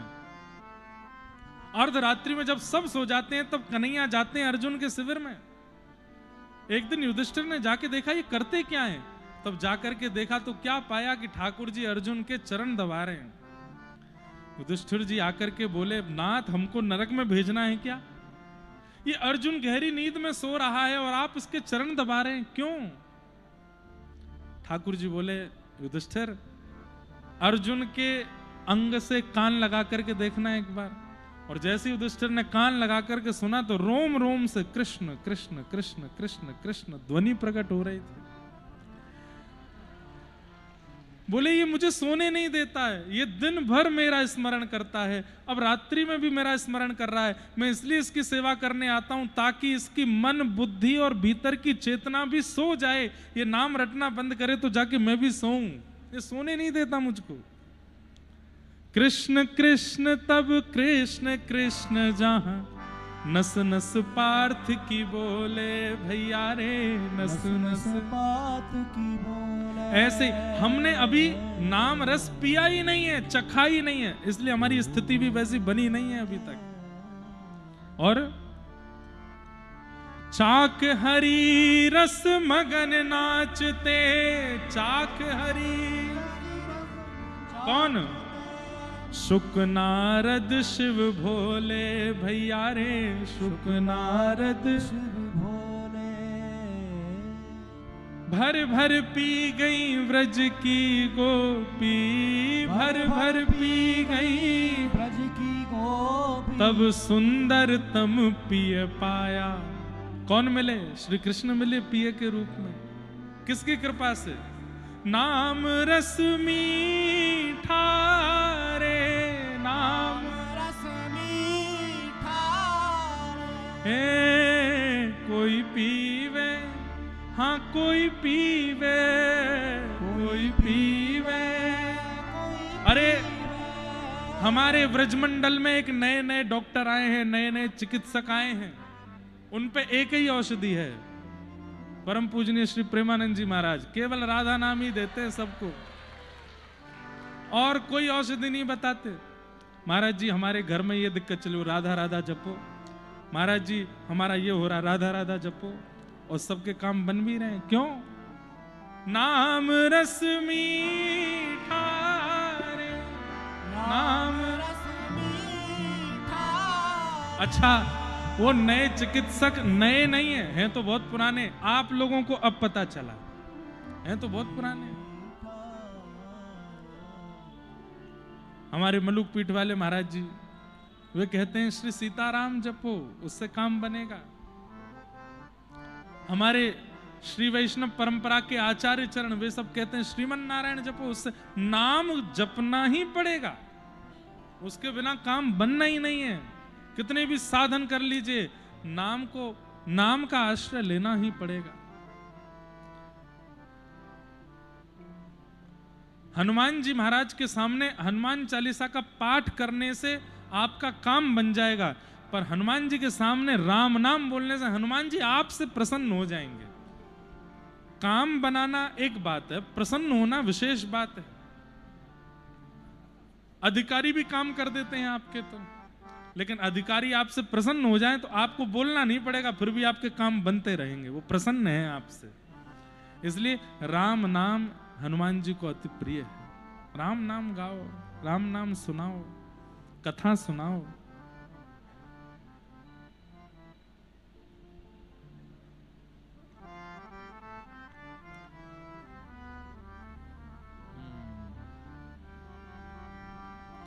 गोस्वामी तुलसीदास जी महाराज ने हनुमान चालीसा में एक बात कही, उस बात के कारण हनुमान जी के सामने हनुमान चालीसा कर सकते हो।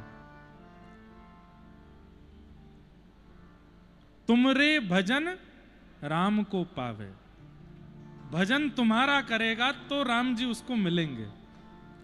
लेकिन यह बात हनुमान जी को प्रसन्न नहीं करती है कि आप उनका भजन उनके सामने करो। आप हनुमान जी का जब भजन करते हो, राम जी प्रसन्न होते हैं, इसलिए राम जी मिल जाते हैं। अरे मेरे चेला हनुमान जी का भजन कर रहे हो भैया, यहाँ पे तो कृपा करनी पड़ेगी। हनुमान जी को नहीं भाता कि आप उनका भजन उनके सामने करो, हनुमान जी के सामने तो राम जी का भजन करो। अगर एक बार हो सके विपरीत करो, राम जी के सामने हनुमान चालीसा का पाठ करो, हनुमान जी के सामने जाके राम रक्षा स्तोत्र का पाठ करो, हनुमान जी के सामने राघव जी को ध्याओ, क्योंकि वो नाम के रसिक है, नाम के प्रिय हैं। प्रभु चरित्र सुन वे को रसिया, राम लखन सीता मन बसिया। आहा। ये रस पीने का है। जो आप सुन रहे हैं यहां बैठ के, ये खाने का रस नहीं है, ये सुनने का रस नहीं है, ये पीने का रस है। इसको पीना पड़ेगा। पिबत भागवतम रसमालयम मुहुर्हो रसिका भुवि भावुका। और कब तक सुनते रहें ये भागवत की कथा? बोले मुहुर हो।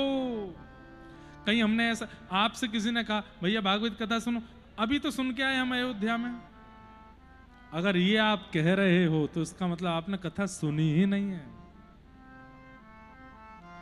आपसे 1 महीना बाद, 2 महीना बाद, 4 महीना बाद, 6 महीना बाद भी कोई कह दे कि कथा सुन लो, ये कोई संसारी विषय है कि आपसे कोई कहे सिंगापुर चलो, अभी तो आए हम घूम के, ये आप उनके लिए कह सकते हो? भैया छोले भटूरे खा लो, अभी तो खा के आए, वहां कह सकते हो? समोसा खा लो, वहां कह सकते हो? लेकिन भगवत वस्तुओं में अगर आप ऐसा कह रहे हो, अभी तो हम दर्शन करके आए या अभी तो हम कथा सुन करके आए, तो इसका मतलब आपने दर्शन किया ही नहीं, आपने कथा सुनी ही नहीं। सामने वाला आपसे कहे कथा सुनने चलो, अभी सुनी थी भैया,